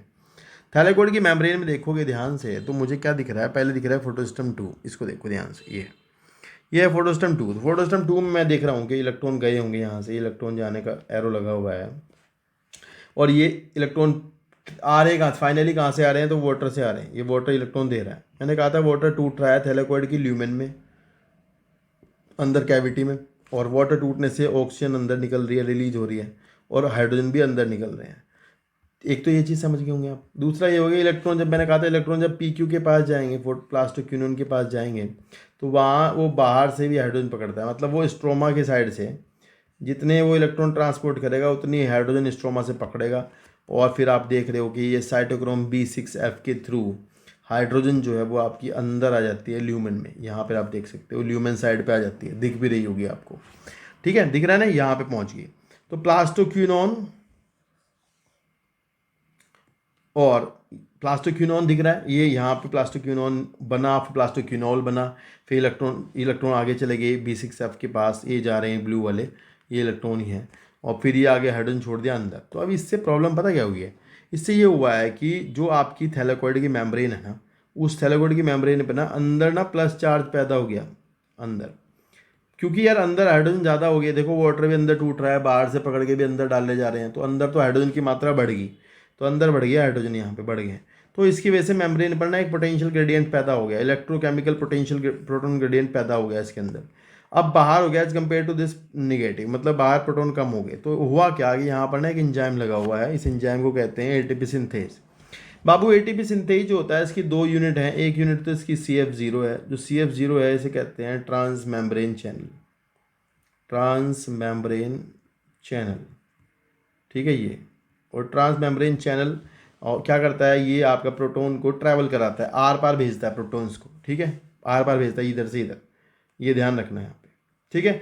और बाहर की यूनिट है इसकी CF1, तो CF1 एक तरह से ये मेन एटीपी सिंथेज है। तो ये क्या करता है, ये ADP और PI को पकड़ता है और उसको जोड़ के ATP बनाता है, ठीक है। इसके लिए जो एनर्जी प्रोवाइड होती है वो प्रोटॉन ग्रेडियंट से पैदा होती है। प्रोटॉन मोटिव फोर्स है, प्रोटॉन के मूवमेंट से पैदा होने वाली एनर्जी जो है वही इसको घुमाती है, मतलब वही इसको ADP PI जोड़ करके ATP बनाने में मदद करती होती है। इस बात का आप ध्यान रखना, ठीक है, इंपॉर्टेंट है ये बात बहुत ज़्यादा, ठीक है।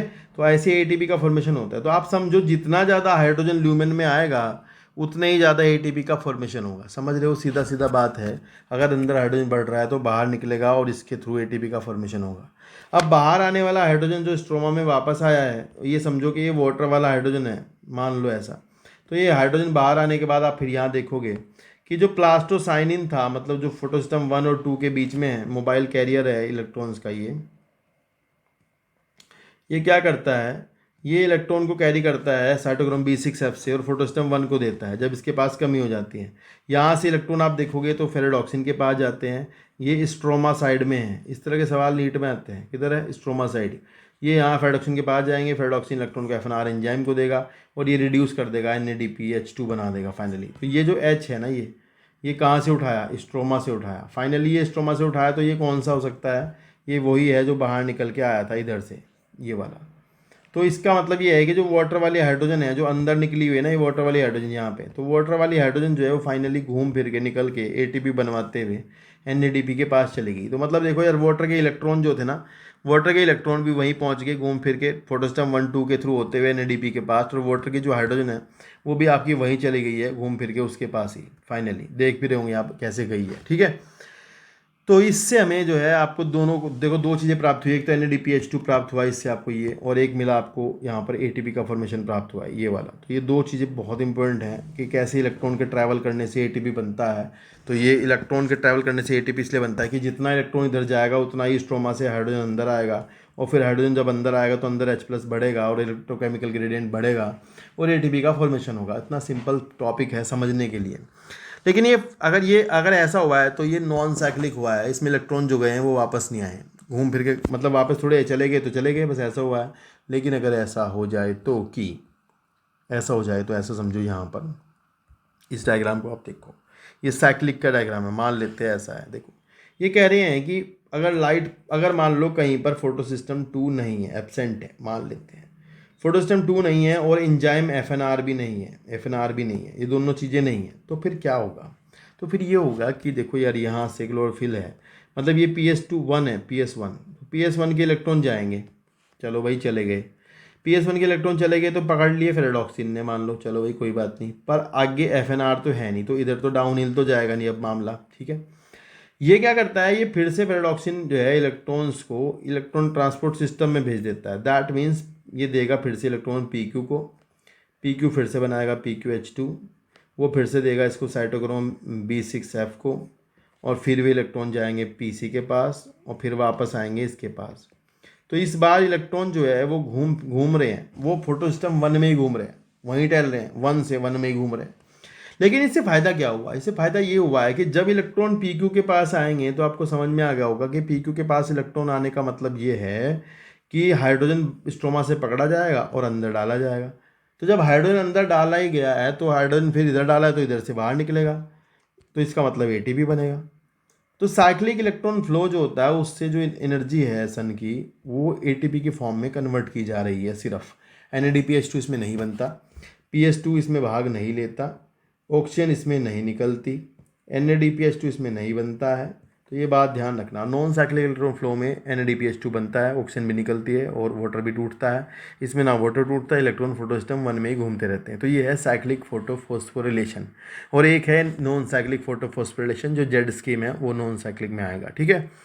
समझ गए होंगे आप। तो अभी हम इस टॉपिक को पूरा पढ़ते हैं एक एक लाइन, वर्ड टू वर्ड, और तब आपको और भी चीज़ें क्लियर होंगी। देखो ध्यान से, थोड़ी वीडियो लंबी हो रही है भाई, लेकिन आप ध्यान से पढ़ोगे, चैप्टर इंपॉर्टेंट है बहुत ज़्यादा। Living organisms have the capability to extracting the energy from oxidizable substance and store this in the form of bond energy. Special substance like ATP carry this energy in their chemical bonds, the process through which ATP is synthesized by the cell in mitochondria and chloroplast. दो जगह ATP बनते हैं, mitochondria and chloroplast में। Is named photosphorylation, and photosphorylation is the synthesis of ATP from the ADP and inorganic phosphate in the presence of light. अगर light के presence में ATP बनते हैं तो वो photosphorylation है। When the two photosystem work in a series, first PS2 and then PS1, a process called the non-cyclic photophosphorylation occur, ठीक है। And the two photosystem are connected through an electron transport chain as an earlier in the CHAD scheme. Both ATP and NADPH2 are synthesized by this kind of electron flow. तो आपको पता लग गया Z scheme में दोनों बनते हैं, मतलब ATP बनेगा, NADPH2 बनेगा, ऑक्सीजन भी निकलेगी, वाटर भी टूटेगा, फोटोसिस्टम 2 भाग लेगा, 1 भी भाग लेगा, दोनों भाग लेंगे। ध्यान रखना, इस पे सवाल बहुत ज़्यादा आते हैं। फिर लिखा है when only PS1 is functional the electron is circulated with in the photosystem. ये सवाल आएगा नीट में, ठीक है, ये ध्यान रखना, सर्कुलेट होते रहते वहीं के वहीं। एंड द फॉस्फोरिलेशन अकर, मतलब ATP बनेंगे साइक्लिक फ्लो ऑफ इलेक्ट्रॉन की वजह से। अ पॉसिबल लोकेशन, ये नीट में आएगा फिर से, क्या इसकी लोकेशन कहाँ होगी? A possible location of this where it could be happening in the stroma or lamellae. While the membrane or lamellae of the grana, both PS1 and PS2, the stroma lamellae membrane lack PS2 as well as NADP reductase enzyme. ये line mark कर लो। Stroma lamellae में, stroma lamellae मतलब जो आपको पता है कि जो दो ग्रैनम को जोड़ते हैं ना, वो थैलाकोइड जैसा जो होता है, वो बीच में फ्लैट चैनल उसे कहते हैं, उसके जो मेम्ब्रेन है उसके अंदर भी PS1 मिलता है पर PS2 नहीं होता, और उसके अंदर FNR भी नहीं होता, NADP रिडक्टेज एंजाइम भी नहीं पाया जाता। बहुत इंपॉर्टेंट है यार, ये बहुत ज़्यादा लाइन। एंड यहाँ पर केवल साइक्लिक इलेक्ट्रॉन फ्लो होता है और यहाँ पर केवल ATP का फॉर्मेशन होता है, NADPH2 नहीं बनता। The excited electron does not pass on to NADP plus but cycle back to the PS1 complex through the electron transport chain. The cyclic flow hence result only the synthesis of ATP but not of NADPH2, and cyclic phosphorylation will also occur when the only light wavelength beyond the 680 nmr level of excitation। मतलब ये कह रही अगर केवल और केवल 700 nanometre की light ही उपलब्ध है तो भैया हो ही नहीं सकता, फिर तो नॉन साइक्लिक 680 चाहिए। तो 700 की अगर केवल उपलब्ध होगी तो फिर केवल साइक्लिक चलेगा, नॉन साइक्लिक बिल्कुल नहीं चलेगा, ठीक है ना। Very good. नेक्स्ट है कीमियोस्मोटिक हाइपोथेसिस। तो भैया देखो, अभी आप कीमियोस्मोटिक हाइपोथेसिस आपने समझ ली है, मतलब ये वही हाइपोथेसिस है जिसके थ्रू ATP फॉर्मेशन पढ़ा है आपने, पीटर मिचेल नाम के साइंटिस्ट ने इसे दिया था।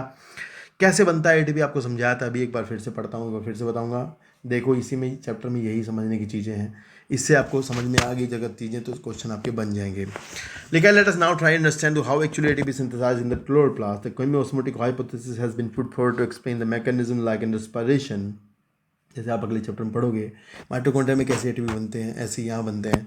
इन photosynthesis to ATP synthesis is link to the development of proton gradient. तो प्रोटोन ग्रेडियंट के बिना नहीं बनते एटीपी। अगर एक मेम्ब्रेन के दोनों तरफ प्रोटोन ग्रेडियंट बन गया है तो फिर वहाँ एटीपी बनेगा, फॉस्फोरिलेशन होता है। And this time this is the membrane of thylakoid, मतलब कह रहे कि यहाँ थैलेकोइड की मेम्ब्रेन है, पर आप रेस्पिरेशन में पढ़ोगे कि वहाँ माइटोकॉन्ड्रिया की मेम्ब्रेन रहती है। वो मैं चैप्टर अगले में पढ़ाऊंगा। There is one of the difference through there the proton accumulation is towards the inside of the membrane and then the proton lumen, मतलब यहाँ जो प्रोटोन है वो ल्यूमेन ऑफ थैलेकोइड में भर गए हैं। इन रेस्पिरेशन में अगर आप पढ़ोगे तो वहाँ प्रोटोन जो है वो इंटर मेम्ब्रेनस स्पेस में भर जाते हैं। यहाँ पर समझ नहीं आएगा, वो अगले चैप्टर में पढ़ाऊंगा। लिखा है let us understand what cause the proton gradient across the membrane. We need to consider again the processes that take place during the activation of electron and their transport to determine the steps that cause the proton gradient to develop. तो यहाँ पर अब पढ़ते हैं कैसे क्या होता है।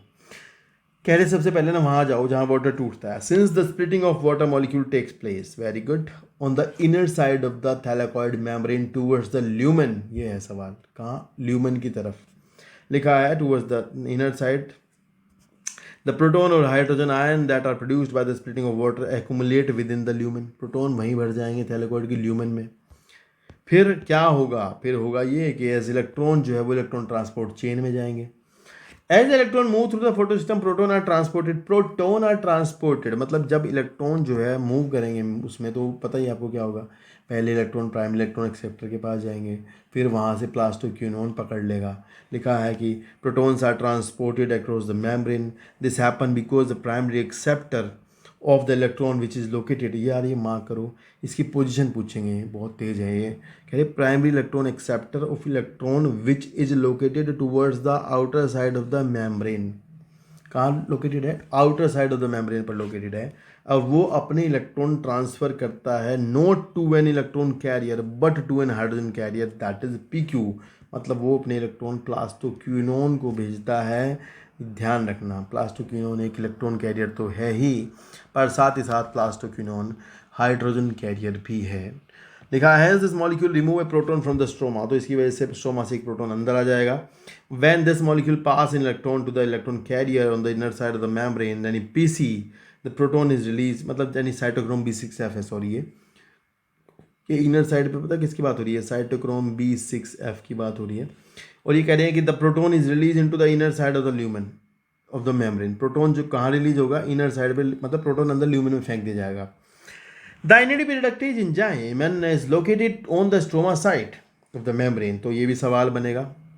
along with the electron that come from the acceptor electron PS1, FD से जो इलेक्ट्रॉन आएंगे NADP के पास, वो और प्रोटोन को जोड़ करके बना देगा NADPH2। This proton are also remove from the stroma. ये प्रोटोन भी कहाँ से गए? स्ट्रोमा से गए। तो मतलब प्रोटोन स्ट्रोमा में कम हो रहे हैं।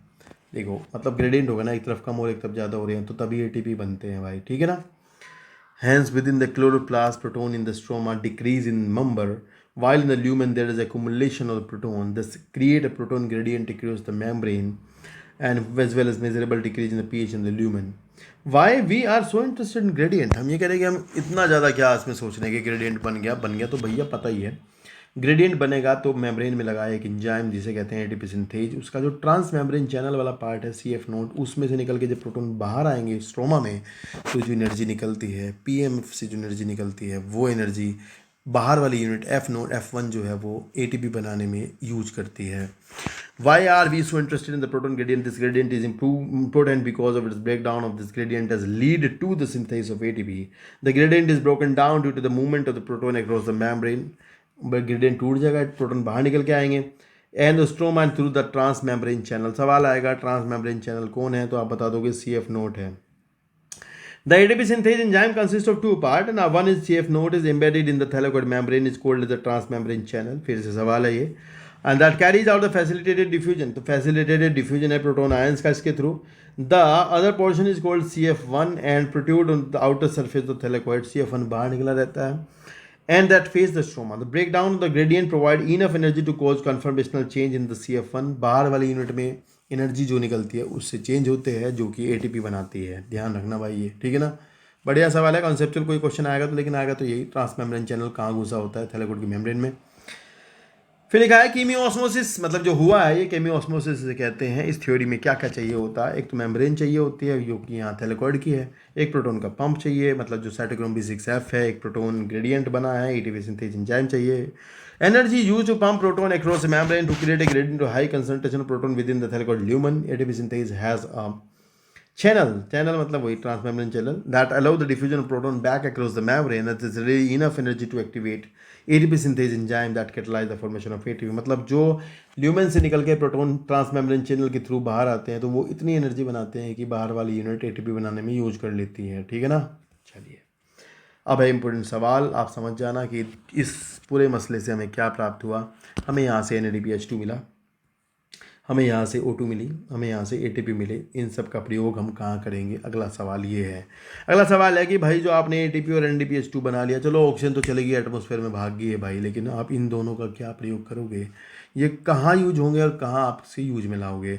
तो भाई मैं बता दूँ, स्ट्रोमा में कार्बन साइकिल चल रही है, स्ट्रोमा में कैल्विन साइकिल चल रही है, स्ट्रोमा में कार्बन फिक्सेशन हो रहा है, वहाँ पर कार्बन को एटमॉस्फेरिक कार्बन को फिक्स करने में ATP और NADPH2 दोनों का प्रयोग किया जाएगा, ठीक है ना। तो कैसे करते हैं प्रयोग, समझते हैं पहले साइकिल को जो कि स्ट्रोमा में चल रही है, उसके बाद इस कहानी को आकर के पढ़ेंगे, ठीक है ना। 2 मिनट की बात है, बहुत आसान सा है, ध्यान से समझ लोगे, समझ लो तो अच्छा रहेगा, क्योंकि ये समझने की ही चीज़ें हैं, किताब में पढ़ने की तो कम है। स्ट्रोमा में आपका एक चीज़ होती है, मैं सीधा सीधा बताऊंगा, सवाल आएंगे यहाँ से, तो समझो कैसे आएंगे। देखो स्ट्रोमा में 5 कार्बन का एक कंपाउंड होता है जिसे कहते हैं राइबोलोज 1,5 बाईफॉस्फेट। यहाँ से आप समझो ये 5 कार्बन की कीटो शुगर है। चलिए अब राइबोलोज 1,5 बाईफॉस्फेट है, यहाँ एक बहुत महान एंजाइम रूबिस्को काम करता है। रूबिस्को है कार्बोक्सिलेज ऑक्सीजनेज, दैट मीन्स ये कार्बन भी पकड़ता है और ऑक्सीजन भी पकड़ता है। 2 कैटालिटिक साइट हैं, ऑक्सीजन भी पकड़ लेगा और CO2 पकड़ लेगा, डिपेंड करता है कंडीशन पर। अगर O2 ज़्यादा होती है तो फिर ये O2 पकड़ लेता है भाई, ये इंपॉर्टेंट लाइन नोट कर लो दिमाग में। अगर CO2 ज़्यादा है तो CO2, ध्यान रखना, ये क्या बोलते हैं उसको, कॉम्पिटिटिव है, ठीक है, जो ज़्यादा है ये उसको पकड़ लेगा। तो रूबिस्को ने भाई मान लेते हैं CO2 पकड़ लिया, लो रूबिस्को 5 कार्बन का कंपाउंड है, इसने पकड़ ली CO2, एक CO2 पकड़ी तो 6 हो गए कार्बन। कार्बन पकड़ने के बाद ये बना लेता है 3 फॉस्फोग्लिसरिक एसिड, समझ लो बात। तो 3 कार्बन का 3 फॉस्फोग्लिसरिक एसिड बना लिया है, जो कि आप समझो ये पहला स्टेबल कंपाउंड है इस साइकिल का। क्योंकि ये 3 कार्बन का है इसलिए इसे C3 साइकिल भी कहते हैं। C3 साइकिल में 3 कार्बन का कंपाउंड 3 फॉस्फोग्लिसरिक एसिड बना। अब ये 3 फॉस्फोग्लिसरिक एसिड जो है ये आगे जाएगा, इसका होगा फॉस्फोराइलेशन, जो ATP हैं आपके वो यूज होंगे। क्योंकि देखो ये 5 कार्बन थे बाबू, ये 1 कार्बन 6 कार्बन हो गए, तो ये 2 मोल बनेंगे, क्योंकि ये 3 कार्बन का ही है तो इसके 2 मोल बनना तय था। तो 2 मोल बने तो इन 2 मोल का फॉस्फोराइलेशन करोगे तो 2 ATP का यूज करोगे, 2 ATP लगेंगे और 2 ADP बना लेंगे और ये इसमें फॉस्फेट ऐड हो जाएगी। यहाँ होगा ये कि बनेगा 1,3 बाईफॉस्फोग्लिसरिक एसिड, ये बन गया, ठीक है ना, ये हो गया।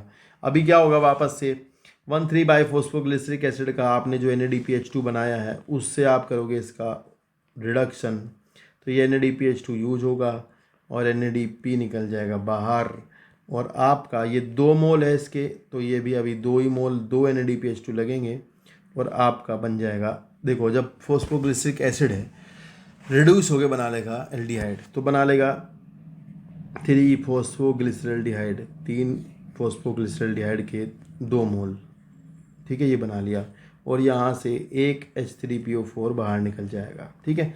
तो अभी हमारे पास इतना सा काम है, ये स्ट्रोमा में हो रहा है, बड़ी प्रॉब्लम नहीं है, आराम से चल रहा है, कोई दिक्कत नहीं है इसमें, देख लो, ठीक है, ऐसे चल रहा है। अब हुआ ये कि जो 2 मोल का ये 3 फॉस्फोग्लिसरिक एसिड बनता है ना बाबू, ये आपका एक ग्लूकोज फॉर्म करेगा, ये एक अलग बात है। मान लो 2 मोल इसके 2 मोल यूज करोगे फॉस्फोग्लिसरल्डिहाइड के, तो उससे एक ग्लूकोज फॉर्म होता है। तो इसमें 3 कार्बन है क्योंकि, ठीक है, और 6 कार्बन हो गए, ठीक है, ऐसा होता है। तो मेरे को अगर एक ग्लूकोज बनाना है और इस साइकिल से 6 कार्बन निकालने हैं तो मुझे 6 CO2 डालना पड़ेगा, समझ रहे हो, शुरू में 6 CO2 ऐड करना पड़ेगा। तो मैं यहाँ पर 6 CO2 ऐड करता हूँ, ये मैंने 6 CO2 ऐड कर दिया, तो इसके मेरे को चाहिए 6 मोल। फिर यहाँ पर इसके बनेंगे 12 मोल, क्योंकि 6 CO2 डाला है। तो 12 मोल के बाद फिर यहाँ 12 ATP खर्चा होगा, और 12 ही बनेंगे मोल इसके अगले वाले के, और फिर 12 लगेंगे NADPH2, और फिर आपका 12 ही निकलेंगे H3PO4 बाहर, और फिर आपके लास्ट में बनेंगे 12 मोल 3-फॉस्फोग्लिसरॉल्डिहाइड। तो अगर आप 6 कार्बन फिक्स करते हो तो आपके पास 12 मोल 3-फॉस्फोग्लिसरॉल्डिहाइड बनेगा। 12 मोल में से इसके 2 मोल ले जाओ आप निकाल करके और एक ग्लूकोज बना लो, तो आपके पास इसके 10 मोल बचेंगे। 10 मोल मतलब 30 कार्बन, क्योंकि ये कितने कार्बन का है, 3 कार्बन का। इसके 10 मोल वापस से जाएंगे घूम फिर के, रीजनरेट करेंगे राइबोलोज 1,5-बाइफॉस्फेट। इस रीजनरेशन में, क्योंकि ये 10 मोल थे ना इसके, और इसके कितने मोल बनने हैं, 6 मोल, ठीक है। तो यहाँ पर 6 मोल बनाने के लिए 6 ATP खर्चा होते हैं, जो कि इसमें फॉस्फेट ऐड करते हैं, ठीक है। यहाँ पर एक फॉस्फेट तो इसके पास है ही, फॉस्फोग्लिसरॉल्ड के एक और ऐड करनी पड़ेगी क्योंकि ये बाईफॉस्फेट है। तो यहाँ पर 6 ATP और लगते हैं, 6 ATP लगेंगे वापस से, और ये रीजनरेट हो जाएगा। तो आप समझो इस पूरी साइकिल को देखो ध्यान से, इसे C3 साइकिल कहते हैं। बहुत बड़ा ड्रामा नहीं है, छोटा सी चीज़ है, बड़ी टेंशन लेने की बात नहीं है, बस ज़्यादा ना डरना। तो ये आपको दिख रही है C3 साइकिल, इसमें पहली स्टेबल प्रोडक्ट है ये, क्योंकि कार्बन फिक्सेशन के बाद पहली स्टेबल प्रोडक्ट 3 कार्बन की है, तो ये 3-फॉस्फोग्लिसरिक एसिड, तो C3 साइकिल होगा। और इस साइकिल में आप देखोगे फाइनली ग्लूकोज तो बाहर निकल जाता है बन करके, और ये रीजनरेट होकर के फिर से वही बना लेता है। तो इसमें पूरे में टोटल अगर आप 6 कार्बन फिक्स करते हो तो आप देखोगे 12 ATP यहाँ पर लगे और 6 ATP यहाँ लगे, तो पूरा में आपको 18 ATP का खर्चा है, और आपको मिलेगा 12 NADPH2 का खर्चा ये यहाँ पर मिल रहा है। तो 12 लगते हैं NADPH2 अगर आप 6 कार्बन फिक्स करते हो। तो इसी तरह से अगर आपसे पूछा जाए 3 कार्बन फिक्स करने में कितना खर्चा होगा, 2 कार्बन में, 1 कार्बन में, 4 कार्बन में, 5 कार्बन में, तो आप बता दोगे कितने कार्बन फिक्स करने में कितने ATP और कितने NADPH2 लगते हैं। इससे कैलकुलेट कर लेना, ये 6 का है, ठीक है। ये ध्यान रखना, ये थोड़ा ध्यान का सवाल है, ध्यान से पढ़ना। ये आया था पिछले बार नीट में, अब भी यही आएगा, हमेशा यही आता है। या फिर पूछते हैं पहली स्टेबल प्रोडक्ट कौन है, कितने कार्बन की है C3 साइकिल में। दुनिया का कोई भी पेड़ हो, चाहे वो C4 हो चाहे C3 हो, कोई भी हो, सब में कार्बन फिक्सेशन के लिए, फूड बनाने के लिए C3 साइकिल ही चलती है। Whether they are storing the carbon dioxide by the C4 cycle और they are using the CAM pathway, चाहे वो कुछ भी यूज कर रहे हैं, पर सब में C3 साइकिल चलती है भाई, सब में यही मेन चीज़ है। तो ये मेन है। तो ये अभी आप देख रहे हो कहाँ चलती होगी, जो लीफ है आपकी नॉर्मल प्लांट की जो लीफ है, उनकी जो मीजोफिल सेल है, उन मीजोफिल सेल्स के अंदर जो क्लोरोप्लास्ट हैं, उन क्लोरोप्लास्ट के स्ट्रोमा में ये चल रहा है। तो स्ट्रोमा में आपके बायोसिंथेटिक फेज चल रही है, जहाँ पर फूड का फॉर्मेशन हो रहा है। दिन में ही होता है ये भी, लेकिन शाम के समय जब ये लाइट चली जाती है तो उस समय थोड़े बहुत बचे हुए ATP और NADPH2 होते हैं, उससे थोड़ी देर और चल जाता है, पर ये रात में नहीं चलता, ध्यान रखना, क्योंकि रात में लाइट नहीं होती और ना ATP बनेगा और ना NADPH2 बनेगा। क्लियर है? चलो अब हम पढ़ेंगे इसको तो थोड़ा आप समझ में आएगा बात क्या है, ठीक है। ध्यान से देखना। लिखा है कि we learn that the product of light reaction are ATP, NADPH2 and O2 of these. O2 diffuse out the chloroplast and with ATP and NADPH are used and drive the process leading to synthesis of the food. More accurately, sugar. There is a biosynthetic phase chain of photosynthesis. This process does not directly depend on the presence of light, but it depends on the product of the light reaction. That is the ATP and NADPH. Besides CO2 and water. You may wonder how this could be verified. It is simple. Immediately after light become unavailable. जब light चली जाती है, the biosynthetic process continue for some time. थोड़ी देर के लिए चलता है, ये नीट में आ सकती है लाइन, तो फिर बंद हो जाता है, ठीक है। तो ये कह रहे हैं कि हम इसे क्या डार्क रिएक्शन कह के गलती कर रहे हैं, क्योंकि ये होती तो दिन में ही है। तो हाँ, ये नाम थोड़ा गलत है, पर वैसे ही बोलते हैं डार्क रिएक्शन, क्योंकि लाइट का डायरेक्ट यूज नहीं होता। लिखा है, let us now see how the ATP and NADPH are used in the biosynthetic phase. We saw earlier that CO2 is combined with water to produce CH2ON, any carbohydrate. And it was of interest to scientists that to find that out, this reaction proceeded to rather what was the first product of CO2 is taken in the reaction or fixed just after the World War II. Among the several efforts to put radioisotopes to beneficial use, that is, the work of Melvin Calvin is exemplary this use of radioactive C14 by human and algal photosynthesis Studies led to the discovery that the first CO2 fixation product was 3-carbon organic acid.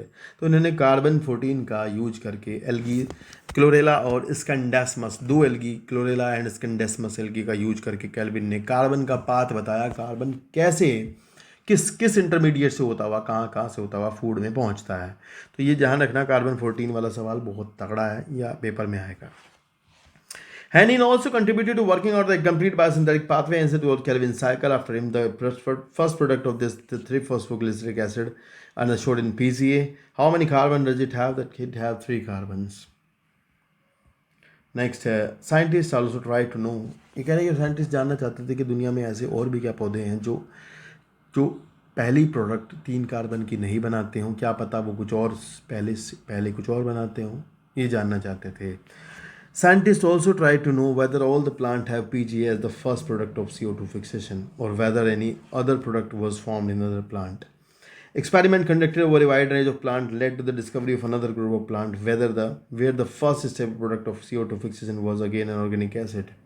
इन्होंने एक और plant देख लिया दूसरा जिसमें कि carbon fixation के बाद एक और कुछ और ऑर्गेनिक कंपाउंड बनता था जो 4 कार्बन का था। तो ये थोड़े अलग हुए, तो ये समझ में आया इन्होंने कि भैया कुछ और प्लांट होते हैं जो पहले कुछ और बनाते हैं। तो यहाँ पर हमें C4 प्लांट अब मिले। C4 प्लांट ऐसे प्लांट होते हैं जिनमें कि कार्बन का फिक्सेशन होने के बाद पहली स्टेबल प्रोडक्ट 4 कार्बन की होती है जिसे ऑक्सैलोएसिटिक एसिड कहा जाता है। Since then, CO2 assimilation during the photosynthesis was said to be 2 main type, that is the C3 and the C4। भाई ध्यान रखना, चाहे C3 हो चाहे C4, चाहे वो कार्बन को पहले 3 कार्बन का फिक्स करता हो चाहे 4 का, पर मेन जो है वो C3 है। C4 प्लांट में भी C3 चलती है, ये मैं समझाऊंगा भी और समझ भी लो आप, ठीक है, कैसे चलती है वो आगे आएगा। The primary acceptor of CO2, तो आपने देखा अभी primary acceptor of CO2 5 carbon का था। लोगों को लगा कि जब पहला स्टेबल कंपाउंड 3 कार्बन का है तो वो 2 का होना चाहिए पहले वाला, पर वो 5 का निकला। समझ रहे हो ना, ये है सवाल। Let us now ask ourselves a question that was asked by the scientists who were struggling to understand the dark reaction. How many carbon atom would we molecule have that which after accepting the fixing CO2 would have 3 carbon of PGA? तो समझ रहे हो, तो जानना चाहते हैं लोग। तो यहाँ मिला है ना कि the study unexpectedly showed the acceptor molecule was a 5 carbon ketone sugar. तो यहाँ सवाल है, पूछेंगे कि पहला मॉलिक्यूल कितने कार्बन का था, 5 कार्बन का है।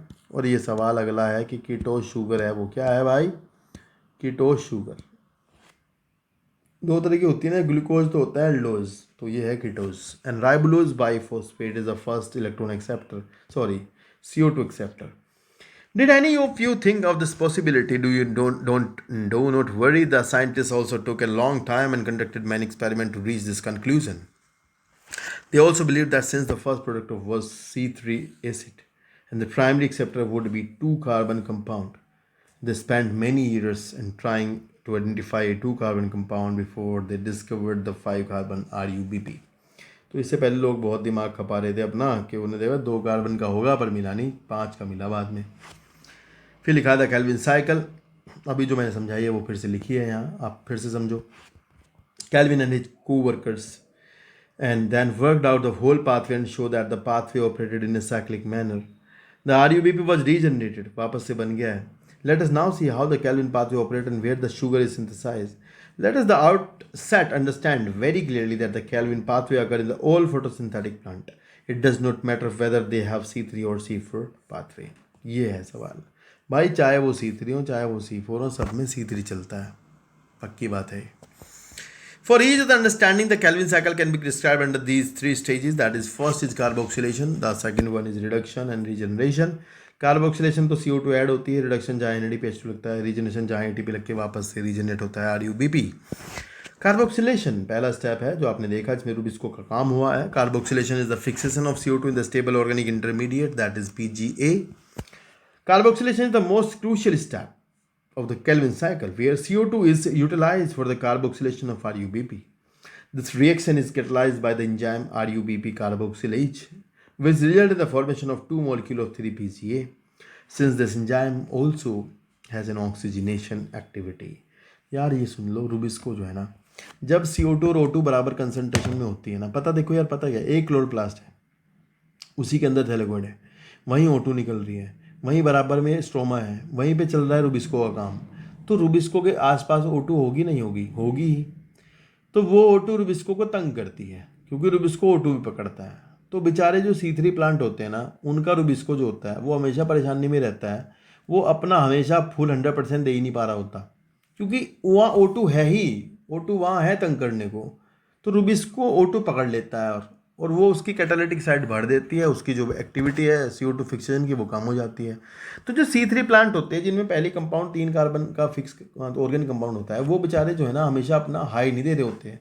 मतलब नॉर्मल जो एटमॉस्फेरिक CO2 कंसनट्रेशन है उस पर वो अपना पूरा काम नहीं कर रहे होते, क्योंकि उनके साथ ये वाली प्रॉब्लम है। ठीक है, ये ध्यान रखना। Since this enzyme has an oxygenation activity, it would be more correct to call RUBP carboxylase oxygenase Rubisco। फिर ये फोटो है, इस फोटो से तो कुछ चक्कर है नहीं, पर देख लो आप, पता नहीं क्या ही कर दोगे पेपर में।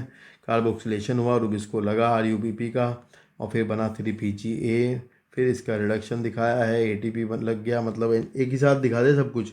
ATP लग गया और वो NADPH2 भी लगा दिया। और फिर ये ट्रायोज फॉस्फेट, पता क्या है, ये फॉस्फोग्लिसरल्डिहाइड है, PGAL।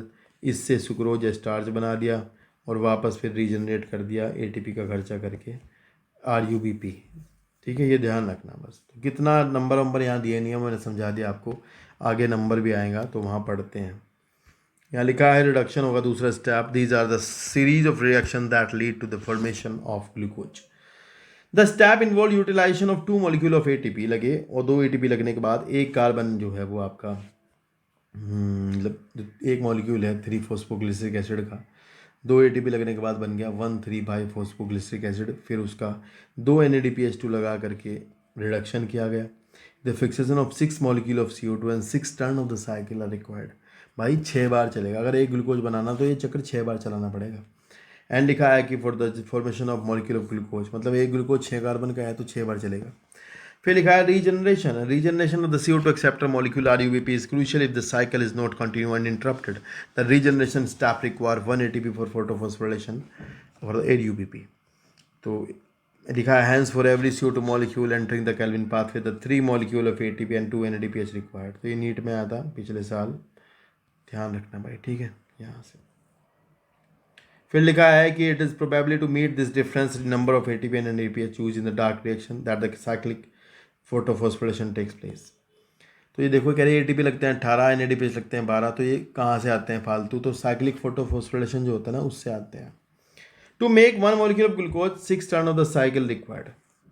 Work out how many ATP and NADPH molecule will be required to make 1 molecule of glucose through the Calvin pathway. It might help you to understand all this if you look at the what goes on and what come out of the Calvin cycle। ये याद कर लेना, ये आसान सवाल है, कोई चक्कर नहीं है। 3 का पूछे, 3 कार्बन फिक्स पूछे तो घटा बढ़ा देना, 6 पूछे 6, 2 पूछे 2, 1 पूछे 1। ठीक है, कर दोगे ना। चलिए नेक्स्ट है C4 पाथवे।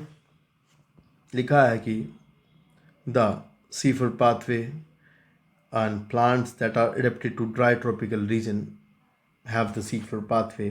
इसका मतलब ये है कि मतलब जो प्लांट ट्रॉपिकल रीजन में हैं, वो ज़्यादा गर्मी जाए वहाँ पर प्लांट जो है वो C4 पाथवे में अडेप्टेड हैं। तो मोनोकोट्स होते हैं, मोस्टली मोनोकोट ये करते हैं, डाइकोट भी एक आधा, पर मोनोकोट करते हैं।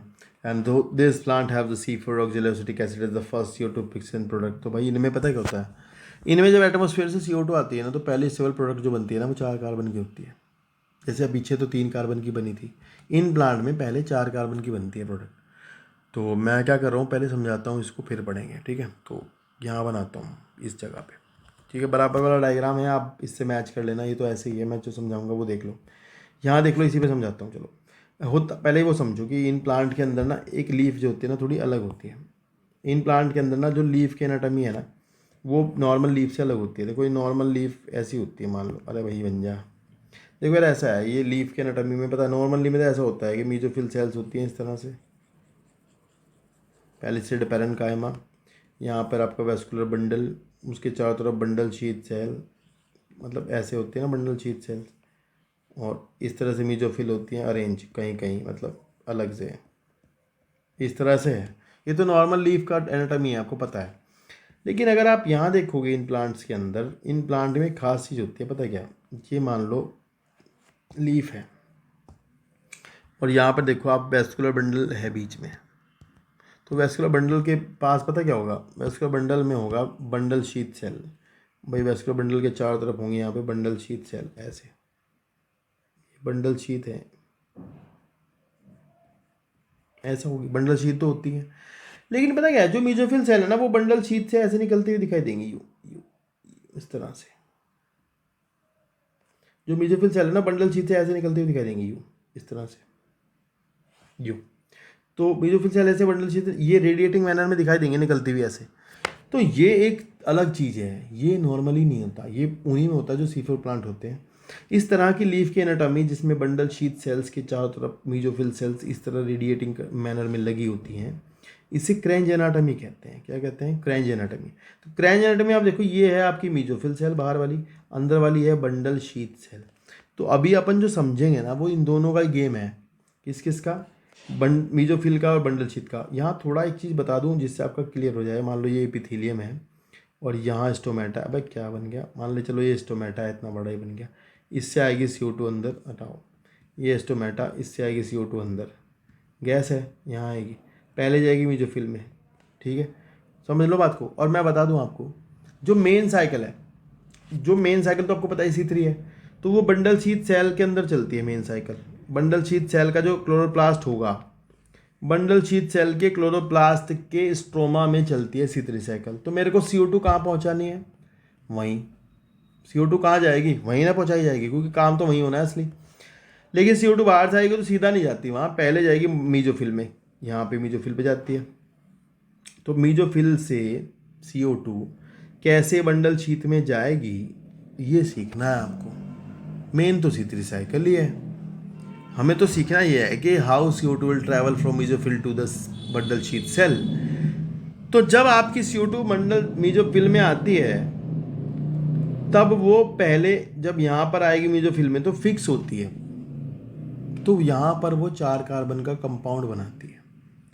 पहला काम यहाँ होता है मीजोफिल सेल के अंदर, जो 4 कार्बन का कंपाउंड बनता है ना वो यहाँ बनता है, समझ रहे हो। फिर वो 4 कार्बन का कंपाउंड जाएगा बंडल शीथ में, वहाँ CO2 छोड़ेगा और वहाँ C3 साइकिल चलेगी। बंडल शीथ सेल के स्ट्रोमा में, बंडल शीथ सेल के क्लोरोप्लास्ट के स्ट्रोमा में ये काम हो रहा है। और मीजोफिल सेल के क्लोरोप्लास्ट के जो स्ट्रोमा होंगे उनके अंदर स्ट्रोमा है ही नहीं, उनके अंदर स्ट्रोमा कम है या है नहीं, ध्यान रखना। और बंडल शीथ सेल के अंदर ग्रेनम नहीं है क्लोरोप्लास्ट में, और जब ग्रेनम नहीं है तो लाइट रिएक्शन नहीं चलती यहाँ पर बंडल शीथ सेल के स्ट्रोमा में। तो लाइट रिएक्शन के जो प्रोडक्ट हैं ATP और NADPH2 ये कहाँ से आएंगे? तो ये आएंगे मीजोफिल सेल से ही, समझ रहे हो। तो दोनों इंटरकनेक्टेड है। लाइट रिएक्शन की प्रोडक्ट भेजती है मीजोफिल सेल बंडल शीथ में, और बंडल शीथ सेल बनाती है फूड, क्योंकि उसके स्ट्रोमा में है रुबिस्को और मीजोफिल वाले की सेल के पास रुबिस्को नहीं है। तो ये दोनों आधा काम चलता है इधर मीजोफिल में, आधा चलता है उधर बंडल शीथ में, समझ आया। तो ऐसा प्रोसेस है, एक बार ध्यान से समझोगे तो मज़ा आएगा बहुत। ये इंपॉर्टेंट है काफ़ी ज़्यादा, ठीक है। और आपको आ भी जाएगा। वो वीडियो हो रही है लंबी, मेरे को पता लग रहा है, पर फिर भी भाई क्या कर सकते हैं, समझना तो पड़ेगा। देखो एक बार इसको भी देख लो। अभी ये है मीजोफिल सेल, तो आपको पता लग गया बाहर से आएगी CO2। चलो भैया आगे कोई बात नहीं, CO2 आगे बना लिया HCO3 यहाँ पर कार्बोनिक एनाइट्रेज एंजाइम से। SU3 यहाँ पर आपको दिखेगा 3 कार्बन का फोस्फेनोल पायरुवेट है, एक CO2 से जुड़ेगा, 4 कार्बन का प्रोडक्ट बना लेगा यहाँ पर ऑक्जेलो एसिटिक एसिड। 4 कार्बन का ऑक्जेलो एसिटिक एसिड जो है वो आपका यहीं पर ही रिड्यूस होगा। वो रिड्यूस होकर के रिड्यूस कौन करेगा? NADPH2। ये कहाँ से आया? ये आया लाइट रिएक्शन से। ये कहाँ चल रही है? मीजोफिल के क्लोरोप्लास्ट के ग्रेनम में, उससे आया है। फिर ये NADPH2 रिड्यूस कर देगा इसको, ऑक्जेलो एसिटिक एसिड रिड्यूस हो जाएगा। ऑक्जेलो एसिटिक एसिड रिड्यूस हो जाएगा तो बना लेगा malic acid. Malic acid 4 carbon का है, वो जाएगा इधर, यहाँ पे आएगा मैलिक एसिड। मान लो ये आ गया मैलिक एसिड इधर प्लाज्मोडेस्माटा से। CO2 नहीं आती, हाँ ये भी सुन लो, ये जो बीच की दीवार है ना ये गैसेस के लिए इम्परवियस है, कोई गैस नहीं आ सकती इससे, गैस नहीं आ सकती इससे, ध्यान रखना। फिर मैलिक एसिड आएगा 4 कार्बन का इधर, इधर मैलिक एसिड आने के बाद क्या करेगा? फिर ये छोड़ देगा CO2, डिकार्बोक्सिलेशन कर लेगा, CO2 छोड़ दी इसने, और यहाँ पर ऑक्सीडेशन भी होगा, NADPH2 भी छोड़ेगा, ये भी ध्यान रखना। NADPH2 भी छोड़ दिया, ठीक है। और अभी हमें यहाँ पे आ गया NADPH2 और CO2 दोनों चीज़ें आ गई, ठीक है। और ATP भी आ जाएगा उधर से, ATP तो एनर्जी मॉलिक्यूल होता आ जाएगा, ठीक है, उधर से आएगा वो भी, मतलब किधर से, मेसोफिल सेल से। फिर C3 साइकिल, C3 एसिड है, ये है पायरुविक एसिड बन गया, मतलब मैलिक एसिड ने जब आपका एक कार्बन छोड़ दिया ना तो ये बन गया पायरुविक एसिड। पायरुविक एसिड वापस जाएगा, इधर चला गया वापस। वापस जाने के बाद यहाँ पर लगेंगे 2 ATP और फिर ये बना लेगा 2 ATP। 2 ATP खर्चा करके बना लेगा फॉस्फोइनोल पायरुवेट फिर से 3 कार्बन का। तो ये पायरुविक एसिड ने वापस से 3 कार्बन का फॉस्फोइनोल पायरुवेट बनाया 2 ATP खर्चा करके। तो ये देखो जो बाहर वाला है ना, जो बाहर मामला चल रहा है, बाहर वाला ये तो चलता रहेगा, ये तो चलता रहता है घूम घूम के ऐसे ही। मतलब ये तो ऐसा है कि ये तो सिस्टम पता है क्या दिखा रहा है, ये सिस्टम दिखा रहा है कि कैसे CO2 उधर भेजी जाए, कैसे NADPH2 उधर भेजा जाए, ये सिखा रहा है। तो पर जो CO2 यहाँ आई है ना भाई, ये तो वो यहाँ पर आप देखो लिखा है फिक्सेशन बाई कैल्विन साइकिल। तो यहाँ बंडल शीत के जो क्लोरोप्लास्ट हैं उनके अंदर स्ट्रोमा में चल वही रहा है कैल्विन साइकिल ही, चल वही रहा है कैल्विन साइकिल ही मेन है, जो अपने पीछे पड़ी थी वही। यहाँ भी रुबिस्को होगा, यहाँ वही सब होगा जो वहाँ हुआ था पीछे। यहाँ पर वही 18 ATP खर्चा है एक ग्लूकोज बनाने का, 12 NADPH2 लगते हैं, ये यहाँ पे खर्चा होगा। और ठीक है, तो लेकिन आप ये देखो 2 ATP यहाँ भी खर्च होते हैं बार बार एक कार्बन फिक्स करने में। तो 6 कार्बन में 2 6 दूनी 12 ATP यहाँ खर्च हुए और 18 यहाँ होते ही हैं। तो एनर्जेटिकली यहाँ एक ग्लूकोज बनाने में 30 ATP लगते हैं। तो एनर्जेटिकली एक्सपेंसिव है ये, पर मामला बढ़िया है। क्यों? अब आप एक और चीज़ सुन लो। बात यह है कि आपको बताया बीच में दीवार से गैस तो कोई आएगी नहीं, तो ऑक्सीजन तो इधर अंदर आ ही नहीं सकती, कतई नहीं आ सकती। तो इस कंपार्टमेंट में ऑक्सीजन बिल्कुल नहीं है। लेकिन उधर तो जब आप देखते थे कि एक ही सेल में दोनों काम चलते थे तो वहाँ ऑक्सीजन भी होती थी, तो रुबिस्को अपना काम नहीं कर पाता था। लेकिन यहाँ तो रुबिस्को के चारों तरफ मज़ेदार एकदम CO2 है, रुबिस्को के चारों तरफ एकदम भर भर के CO2 है। रुबिस्को कोई चक्कर नहीं है कि ले CO2 उठा, ले CO2 पड़ा, चारों तरफ CO2 पड़ा है। तो इस टाइम पर रुबिस्को क्या मज़े में है, रुबिस्को अपना 100% दे रहा है। रुबिस्को की हर जगह CO2 लगी हुई है, कार्बन फिक्सेशन बहुत तेज़ी से हो रहा है, क्योंकि बाबू CO2 है, O2 नहीं है, वो रुबिस्को को प्रॉब्लम ही नहीं हो रही है। तो यहाँ फूड ज़्यादा बनता है, तो as compare to normal C3 plant, C4 plant food ज़्यादा बनाते हैं, ठीक है ना। तो अभी हम पढ़ेंगे सारी घटना को, दुर्घटना को जो पढ़ी है, तो आपको समझ आया होगा, है ना, होपफुली। तो यहाँ लिखा है कि then in what way are they different from C3 plant? This is a question that you may arise. C4 plant are special. They have a special type of leaf anatomy, and they tolerate the high temperature, and they show a response to the high light intensity. They lack a process called photorespiration. ये मैं बता दूंगा क्या है बाद में, पर ध्यान रखना C4 प्लांट में फोटोरेस्पिरेशन नहीं होता। क्यों नहीं होता? क्योंकि फोटोरेस्पिरेशन तब होता है जब रुबिस्को O2 पकड़ता है, और रुबिस्को यहाँ O2 पकड़ता नहीं है। रुबिस्को O2 पकड़ेगा नहीं, जब वहाँ है ही नहीं तो क्या पकड़ेगा।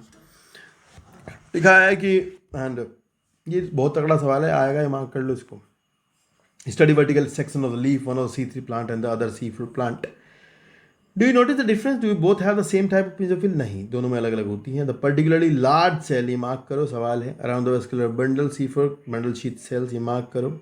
And the leave which have such anatomy को क्रेंज एनाटॉमी कहते हैं, जो आपने पढ़ा है, समझाया मैंने। क्रेंज एनाटॉमी का मतलब होता है wreath is reflection of the arrangement of cell. The bundle sheath cell mark करो, मे फॉर्म सेवरल लेयर, ये मार्क करो, अराउंड द वेस्कुलर बंडल, ये सवाल है। And they are characterize by having a large number of chloroplast है उनके अंदर। Chloroplast तो है बंडल शीट में, पर उसमें ग्रेनम नहीं है, एक ग्रेनल क्लोरोप्लास्ट है, एक ग्रेनल, ये सवाल है। And thick wall impervious to, thick wall है, गैसेस नहीं आ सकती, मार्क कर लो। You may like to cut a section of the leave, देख लेंगे बाद में। एक 2 एग्जाम्पल नोट कर लो जो नीट में आएंगे। मेज और सॉर्गम दिया है, शुगर केन भी लिख लेना यहाँ पर, जिनमें कि आपको C4 प्लांट देखने को मिलता है। तो शुगर केन याद कर लेना, मेज और सॉर्गम कर लो बस। टू ऑब्जर्व द क्रेंज एनाटॉमी, को ऑब्जर्व करने के लिए आप देखो डिस्ट्रीब्यूशन ऑफ मेसोफिल सेल, ठीक है, ये आपको C4 प्लांट में देखने को मिलेगा। It would be interesting to you. Collect the leaves of diverse species of plant around you and cut vertical section of the leaf. Observe under the microscope. Look for the bundle sheath around the vascular bundle. The presence of bundle sheath one will help you to identify the C4 plant. तो मैंने कह रहे bundle sheath, large bundle sheath cell अगर several layers में आपको दिखाई दे रही हैं वेस्कुलर बंडल के चारों तरफ, इसका सीधा मतलब है कि आपने देख लिया क्रेंज एनाटॉमी को, ठीक है ना। Now study the pathway shown in the figure 11.9. This pathway that has been named as the Hatch and Slack pathway. एक सवाल ये है भाई, इसे हैच एंड सेलेक्ट पाथवे कहते हैं। In again cyclic process let us study the pathway. The primary CO2 acceptor, यहाँ पर प्राइमरी CO2 एक्सेप्टर 3 कार्बन का फोस्फोइनोल पायरुवेट है बेटे, वहाँ था 5 कार्बन का, यहाँ है 3 कार्बन का, पहले ध्यान रखना। और ये मीजोफिल सेल में है, ठीक है जी। And the enzyme responsible for the fixation of is PEP carboxylase लगता है वहाँ पर। पैप कार्बोक्सिलेज रूबिस्को से बढ़िया है क्योंकि ये केवल एक ही एक्टिविटी करता है, कार्बोक्सिलेज, ऑक्सीजन नहीं पकड़ता है। And it is important to register that the mesophyll cell lack Rubisco enzyme, तो mesophyll cell Rubisco enzyme lack करती है। The C4 acid oxalo acidic acid form in the mesophyll cell, तो भाई C4 acid यानी ऑक्जेलो acidic बनता है mesophyll cell में, फिर ये जाएगा बंडल शीथ में। ध्यान रखना मेसोफिल के पास रूबिस्को नहीं है, मतलब इनके स्ट्रोमा में रूबिस्को नहीं है, मतलब ये बड़ी बात है, ग्रैनम है बस, ठीक है। In this form the 4 carbon compound like malic acid, aspartic acid in the mesophyll cell itself which are transported to the bundle sheath cell. In the bundle sheath cell, C4 acid are broken down to release CO2 and 3 carbon molecule. तो bundle sheath में जाएगा, C4 acid broken down होगा, CO2 बना देगा और 3 carbon का molecule pyruvic acid बनेगा, और पायरुविक एसिड वापस जाएगा मेसोफिल सेल में, वहाँ जाकर के फिर से ATP यूज करेगा और बना लेगा phosphoenol pyruvate. The 3 carbon molecule is transported back to the mesophyll and where it is converted to PAP again. तो PAP again में कन्वर्जन में 2 ATP लगते हैं भाई, नोट कर लो। Thus completing the cycle, the CO2 released in the bundle sheath cell enter the C3, जो CO2 निकली है वो C3 साइकिल में जाएगी, कैल्विन पाथवे में जाएगी, जो बंडल शीथ सेल के क्लोरोप्लास्ट के स्ट्रोमा में चल रहा है। Pathway common to all plant, सब में चलता है, कोई plant. To the bundle sheath cell are rich in enzyme RuBisCO, उसमें रूबिस्को है, पैपकेज नहीं है। Thus the basic pathway that results in the formation of the sugar, the Calvin pathway is common to the C3 and C4 plant. C3 pathway दोनों में चलता है। Did you know the Calvin pathway occur in all mesophyll cells of the C3 plant? In the C4 plant it does not take place in the mesophyll cell but it takes place in the bundle sheath cell. ये है सवाल। फिर है आगे photo respiration, ये आपको एक word में पहले समझ लेना है कि क्या है, ज़्यादा बड़ी बात तो है नहीं, है वैसे पर यहाँ दिया नहीं है। जब रूबिस्को CO2 पकड़ने के बजाय O2 पकड़ता है तो रूबिस्को को नॉर्मली ये करना चाहिए जो हुआ है कि ये पकड़ता है CO2 और बनाता है 2 मॉलिक्यूल 3-फॉस्फोग्लिसरिक एसिड के। पर अगर ये O2 पकड़ता है तो उस समय क्या होता है? O2 कब पकड़ता है? जब O2 ज़्यादा होती है और CO2 कम होती है तब पकड़ता है। पर अगर इसको ये करे क्या कि एक मॉलिक्यूल तो बना दे ये 3-फॉस्फोग्लिसरिक एसिड का, क्योंकि ये 5 कार्बन का है और इसने पकड़ लिया है O2 CO2 के बजाय, और प्लस ये बना दे आपका 2-फॉस्फोग्लाइकोलेट। देखो 5 कार्बन है, 5 कार्बन यहीं रहेंगे, क्या होगा उनका? 3 कार्बन का फॉस्फोग्लिसरिक एसिड बन गया एक, और 2 कार्बन का ग्लाइकोलेट बन गया। तो इसीलिए इस साइकिल को C2 साइकिल कहते हैं, क्योंकि इसमें 2 कार्बन का फॉस्फोग्लाइकोलेट बनता है। तो इतनी बात समझो, नीट में तो आएगा यही, बाकी तो कहानी है पर आएगा तो यही। देखा है rubisco, that is the most abundant enzyme in the world और biosphere, is characterized by the fact that its active site can bind to both CO2 and O2. Hence the name. Can you think how this could be possible? Rubisco has a much greater affinity for CO2. The CO2-O2 is nearly equal. Imagine the what would happen if they were not so, and this binding is competitive. And it is the relative concentration of O2 and CO2 that determine the which of the two will bind. भाई ये depend करता है concentration पे कि कौन जुड़ेगा, ठीक है, ध्यान रखना। In C3 plant, some O2 does bind to the Rubisco and hence CO2 friction decrease. C3 plant में हमेशा कम ही रहता है रेट, क्योंकि वहाँ O2 चिपकी रहती है उसके साथ। And hence, and here the RUBP instead of being converted to 2 molecule of PGA bind to the O2, ये मार्क करो, bind to the O2 to form 1 molecule of phosphoglycerate, तो 3 कार्बन का है, and phosphoglycolate जो कि 2 carbon का है। ये ध्यान रखना यार, ये गलती ना करना यार, यही पेपर में आएगा। And in the photorespiratory pathway, there is neither synthesis of sugar nor of ATP, rather is a result in the release of the CO2. ना तो इसमें ATP निकल लगता, ना कुछ होता, मतलब ATP बनता नहीं है, ना इसमें NADPH2 बनता, उल्टा एक खर्चे का सौदा है, मतलब इसमें खर्चा ही होता है, ये ध्यान रखना।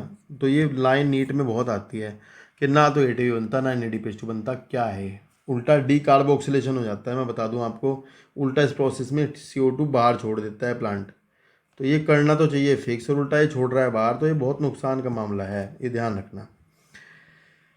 चलिए, this in C4 plant photo respiration does not occur, तो ये स्टेटमेंट है, नीट में आएगा।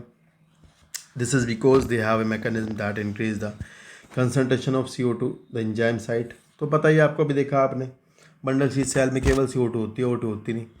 This takes place when the CO4 acid from the mesophyll is broken down in the bundle sheath cell to release CO2. This results in increasing the intracellular concentration of CO2. In turn, this ensured that the Rubisco function as carboxylase, minimizing the oxygenase activity. Now that you know the C4 plant lack photorespiration, you probably can understand why the productivity of the C4 plant is higher than C3 plant. समझ गए ना? C4 ज़्यादा food बनाते हैं, गन्ना वन्ना देखा ही होगा, और जबकि C3 कम, टमाटर वमाटर. ठीक है, गेहूँ टमाटर चावल ये C3 है, नोट कर लो. चलो फिर अगले पेज पर कुछ सवाल हैं. इन सवालों को आपको मैं करा देता हूँ जल्दी से, और फिर आगे लास्ट टॉपिक है फैक्टर अफेक्टिंग द फोटोसिंथेसिस. देखो यहाँ पर आपको पता है, वैसे ये सवाल आपने सबने किए होंगे, और अगर नहीं किए हैं तो आप खुद से एक बार सोच रहा हूँ मैं करके देखो. मैं तो बता ही दूंगा, पर आप इन्हें एक बार करके देखो तो ज़्यादा अच्छा रहेगा. नहीं करके अगर आपसे कोई सा क्वेश्चन इसमें से नहीं होता है तो आप कमेंट करके पूछो, है ना. बेहतर यह है कि आप कमेंट करके पूछ लेना, लेकिन बेहतर यह है कि आपने पीछे पढ़ा है तो आप इनको खुद करो. ठीक है, इंपॉर्टेंट बात यह है, मैं इसको छोड़ रहा हूँ. ठीक है, क्योंकि कमेंट करके पूछ लेना अगर नहीं आया तो, पर फिर भी आप खुद से करके देखना, ध्यान रखना. ठीक है, ये छोड़ रहा हूँ मैं. नेक्स्ट है फैक्टर अफेक्टिंग द फोटोसिंथेसिस. लिखा है the understanding of the factors that affect photosynthesis is necessary. The rate of photosynthesis is very important to determine the yield of the plant, including crop plant. Photosynthesis is under the influence of several factors, internal or external. The plant factor include number, size, age, and orientation of leaf, mesophyll cell, and chloroplast, internal CO2 concentration, and the amount of chlorophyll. The plant of internal factor are dependent on the genetic predisposition of the growth of the plant. The external factor would include the availability of sunlight कैसी है, temperature कैसा है, CO2 कैसी है, water कैसा है. As a plant photosynthesizes, all these factors will simultaneously affect the rate. सब effect करते हैं रेट को. Hence, those several factors interact with simultaneously affect on photosynthesis or CO2 fixation. Usually, one factor is a major cause of it or is the one that limit the rate.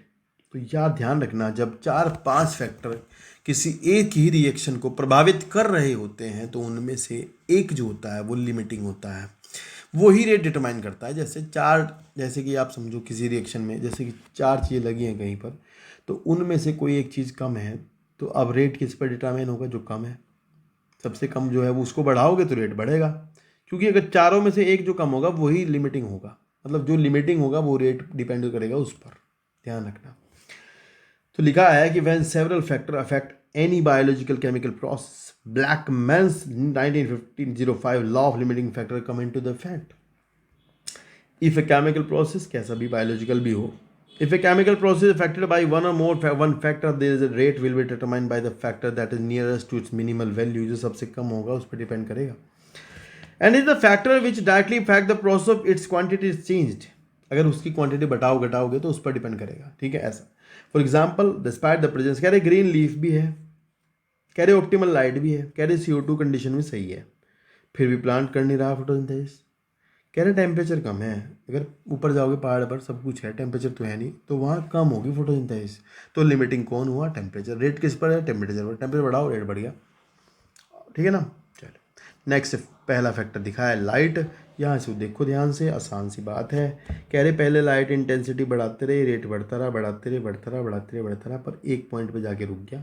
इसके बाद बढ़ा नहीं rate. ये rate limiting step हो गया. मतलब यहाँ पर आपका फाइनल हो गया. मतलब लाइट इंटेंसिटी और बढ़ाओ कोई फर्क नहीं पड़ने का. इसका मतलब कोई और दूसरी चीज़ अब लिमिटिंग है. मतलब यहाँ पर क्या पता CO2 अब कम हो गया हो, तो लाइट बढ़ाने से क्या होगा? CO2 कम है अब तो इसको बढ़ाओ. समझ रहे हो? तो ये लाइट सेचुरेशन हो गया. क्या हो गया? Light saturation point. ठीक है. तो यहाँ लिखा है आपकी किताब में कि लाइट दुनिया में कहीं भी कम नहीं है. मतलब लाइट कहीं भी इतनी कम नहीं है कि फोटोसिंथेसिस ना हो. इवन बिजली जो करंट वाली ये जो लाइट ट्यूबलाइट होती है ना, इसमें भी हो जाती है फोटोसिंथेसिस. तो और पूरी लाइट का 100% लाइट का केवल 10% ही बहुत है, उस पर ही हो जाएगी फोटोसिंथेसिस. उसके बाद बढ़ाते रहो कोई फर्क नहीं पड़ता. ठीक है ना. उसके बाद तो टेम्परेचर बढ़ रहा है नहीं बढ़ रहा देखना पड़ेगा, CO2 कम है ज़्यादा है देखना पड़ेगा. लेकिन लाइट कम नहीं होती कहीं भी, बस छोड़ करके उन प्लांट को जो छाया में होते हैं. छाया मतलब बड़े बड़े जंगलों के बीच में नीचे घास होती है, उस पर पहुंचती है लाइट. दोपहर में कहीं पहुंचती है थोड़ी बहुत, तब होती है. तो लिखा है कि we need to distinguish between the light quality and light intensity and the duration of exposure of light. While discussing light as a factor that affect the photosynthesis, there is a linear relationship between the incident light or CO2 fixation rate at the low light intensity. At higher light intensity, gradually the rate does not show further increase as other factors become limiting. What is interesting to note is that light saturation occur at 10% of the full sunlight. कह रहे light saturation ना 10% of full sunlight पे हो जाता है, बस उतनी बहुत है, करते रहो उसके बाद बढ़ाते रहो.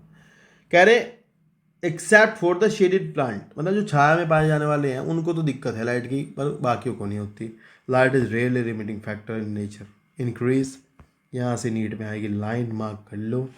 Increase the incident light beyond a point cause the break down of the chlorophyll and decrease rate. तो भाई ध्यान रखना, इतनी भी ना बढ़ा देना कि क्लोरोफिल ही टूट जाए. ठीक है, चलो नेक्स्ट है कार्बन डाइऑक्साइड कंसनट्रेशन. देखो यार ऐसा है, एटमॉस्फेयर में जो CO2 दी है ना, उस पर C3 प्लांट तो सही काम करते नहीं, और जो C4 है वो तो कर ही रहे हैं बढ़िया, क्योंकि C4 में तो पहले ही अंदर भर जाती है इतनी कि एटमॉस्फेयर में जो भी हो रही है उससे फ़र्क नहीं पड़ता. लेकिन अगर आप ध्यान देखोगे C3 में अगर रेट कम होगा ना, क्योंकि C3 में तो एटमॉस्फेयर में प्रॉब्लम ही है, क्योंकि O2 पकड़ता है, फोटो रिस्पिरेशन होती है वहाँ पे. तो C3 में अगर रेट CO2 बढ़ाओगे तो C3 का रेट बढ़ेगा. ध्यान रखना ये बात. देखो, carbon dioxide is the major limiting factor for photosynthesis. ये सवाल आएगा मेजर कौन सा है. The concentration of CO2 is very low in the atmosphere, 0.03 to 0.04%. Increase in concentration up to 0.05% can cause an increase in the CO2 fixation rate. थोड़ा rate बढ़ेगा. Beyond this level it is become toxic. ये उसके बाद toxic हो जाएगी, उसके बाद stomata बंद कर देगी. The C3 and C4 plant respond equal differentially to CO2 concentration at low light. अगर लो लाइट है तो फिर तो लिमिटिंग कौन है भाई, लो लाइट लिमिटिंग है, फिर तो लाइट से होगा, जो होगा CO2 से कुछ नहीं होने का. कह रही इस लो लाइट पर ना दोनों प्लांट कुछ नहीं रिस्पॉन्ड करते CO2 के लिए, वैसे ही रहेगा दोनों में. And at high light intensity both C3 and C4 plants will increase in the rate of the reaction. अगर लाइट मतलब दोनों में बढ़ेगी, हाई लाइट करोगे तो रेट बढ़ेगा. What is important to note is that C4 plant show saturation at about 360 microliter per liter. 360 microliter. And while C3 respond to the increased CO2 concentration and saturation is seen only beyond 450 mu 1 liter inverse. तो ये ध्यान रखना. देखो लिखा है C4 plant जो है उनमें जो इतनी 360 तो एटमॉस्फेयर में अभी भी है ना भाई, उनमें तो इसी पर ही 100% हो रहा है काम, कोई परेशानी नहीं है. लेकिन ये कह रहे हैं कि C3 प्लांट में अगर आप 450 C3 प्लांट में अगर आप लाइट बढ़ाओगे ना, C3 प्लांट में अगर आप इंक्रीज करोगे ना कंसनट्रेशन को, तो रेट बढ़ेगा, एक लेवल तक बढ़ेगा, क्योंकि उसके बाद CO2 फिर स्टोमेटा वगैरह बंद करेगी, अपना प्रभाव दिखाएगी, तो एक लेवल तक उनका रेट बढ़ता है C3 का. Thus current availability of CO2 level is limiting in to C3 plant. तो भाई करंट में जो C3 एटमॉस्फेयर में CO2 है ना, वो C3 प्लांट में लिमिटिंग है, मतलब C3 प्लांट के लिए वो लिमिटिंग है. अगर उसको बढ़ाओगे तो रेट बढ़ेगा C3 का, ध्यान रखना. The fact that C3 plant respond to high CO2 concentration by showing increased rate of photosynthesis leading to the higher productivity has been used over some greenhouse crop tomato and bell pepper. ये mark कर लो. अगर आपको production बढ़ाना है C3 का तो बढ़ा दो CO2. इसे कहते हैं CO2 fertilization effect. They are allowed to grow in carbon dioxide in rich atmosphere that lead to high yield and temperature. The dark reaction being enzymatic. अब टेम्परेचर का प्रभाव लाइट रिएक्शन में ज़्यादा पड़ता नहीं. ज़्यादा इंजाइम कहाँ है, इंजाइम कहाँ है C3 में, वहाँ पड़ता है. जहाँ इंजाइम लग रहा है ना वहाँ प्रॉब्लम है टेम्परेचर की. लिखा है the dark reaction being enzymatic are temperature controlled, though the light reaction are temperature insensitive, they affect that much lesser extent. The C4 plant respond to higher temperature and show high rate of photosynthesis, while the C3 plant have a much lower temperature optimum. C3 का कम होता है. The temperature optimum for photosynthesis of different plant also depend on the habitat जहाँ रहते हैं. ऐसा नहीं है कि भाई C3 को 25 ही चाहिए. C3 प्लांट अगर 50 डिग्री वाली जगह पे लग रहा है तो काम नहीं करेगा, करेगा वो एडेप्टेड हो चुका है, करेगा वो काम. ये ध्यान रखना, एडेप्टेशन भी कोई चीज़ होती है. Tropical plant have higher temperature optimum but the plant have to temperate climate. तो टेम्परेट वाले बेचारे कम टेम्परेचर पर ऑप्टिमम होता है उनके लिए, और ट्रॉपिकल के लिए हाई होता है. नेक्स्ट लास्ट है water. Even though the water is one of the reactant in the light reaction. Water तो चाहिए भाई, लेकिन वाटर प्लांट में कभी कम होता ही नहीं, उतना कम नहीं होता कि फोटोसिंथेसिस ना हो. The effect of water factor is more through the effect of plant rather than directly indirectly काम करता है. जैसे कि पानी की कमी होगी मान लो प्लांट में, तो पत्तियां मुरझा जाएंगी, फिर CO2 नहीं आएगी, स्टोमेटा बंद हो जाएंगी, ऐसे करता है वाटर दिक्कत. Water stress cause the stomata to close here, hence reducing the CO2 availability. Beside water stress also make leave wilt, पत्तियां विल्ट हो जाएंगी, thus reducing the surface area and the leave and their metabolic activity as well. तो यहाँ पर भाई आपका महान chapter सी photosynthesis खत्म हो गया है। होपफुली आपको समझ आया होगा और बहुत अच्छा चैप्टर है यार, बहुत ज़्यादा अच्छा है। और आपने अगर वीडियो को पूरा देखा तो आपको बहुत बहुत धन्यवाद। आप दोस्तों को जरूर शेयर कीजिएगा चैनल को, और लगातार चैनल से जुड़े रहना, ये आपको बहुत मदद करने वाला है। अगर आपने ये सारी वीडियोस देख ली तो बस सोचो आपको काम बन गया। मतलब अगर आप पढ़े लिखे हो, पहले से आपने जाना हुआ, तो अगर रिवीजन के लिए यहाँ पर आए हो तो आप लगातार इस चैनल से रिवाइज करते रहो। जल्दी ही बस 5-7 चैप्टर रह गए, कोर्स हो जाएगा ख़त्म। उसके बाद आपको इस चैनल पर बहुत सारी चीज़ें मिलेंगी। सब्सक्राइब जरूर कर लेना अगर यहाँ तक देखिए वीडियो। तो थैंक यू सो मच पूरी देखने के लिए। टेक केयर, मिलते हैं नेक्स्ट वीडियो में। Bye bye.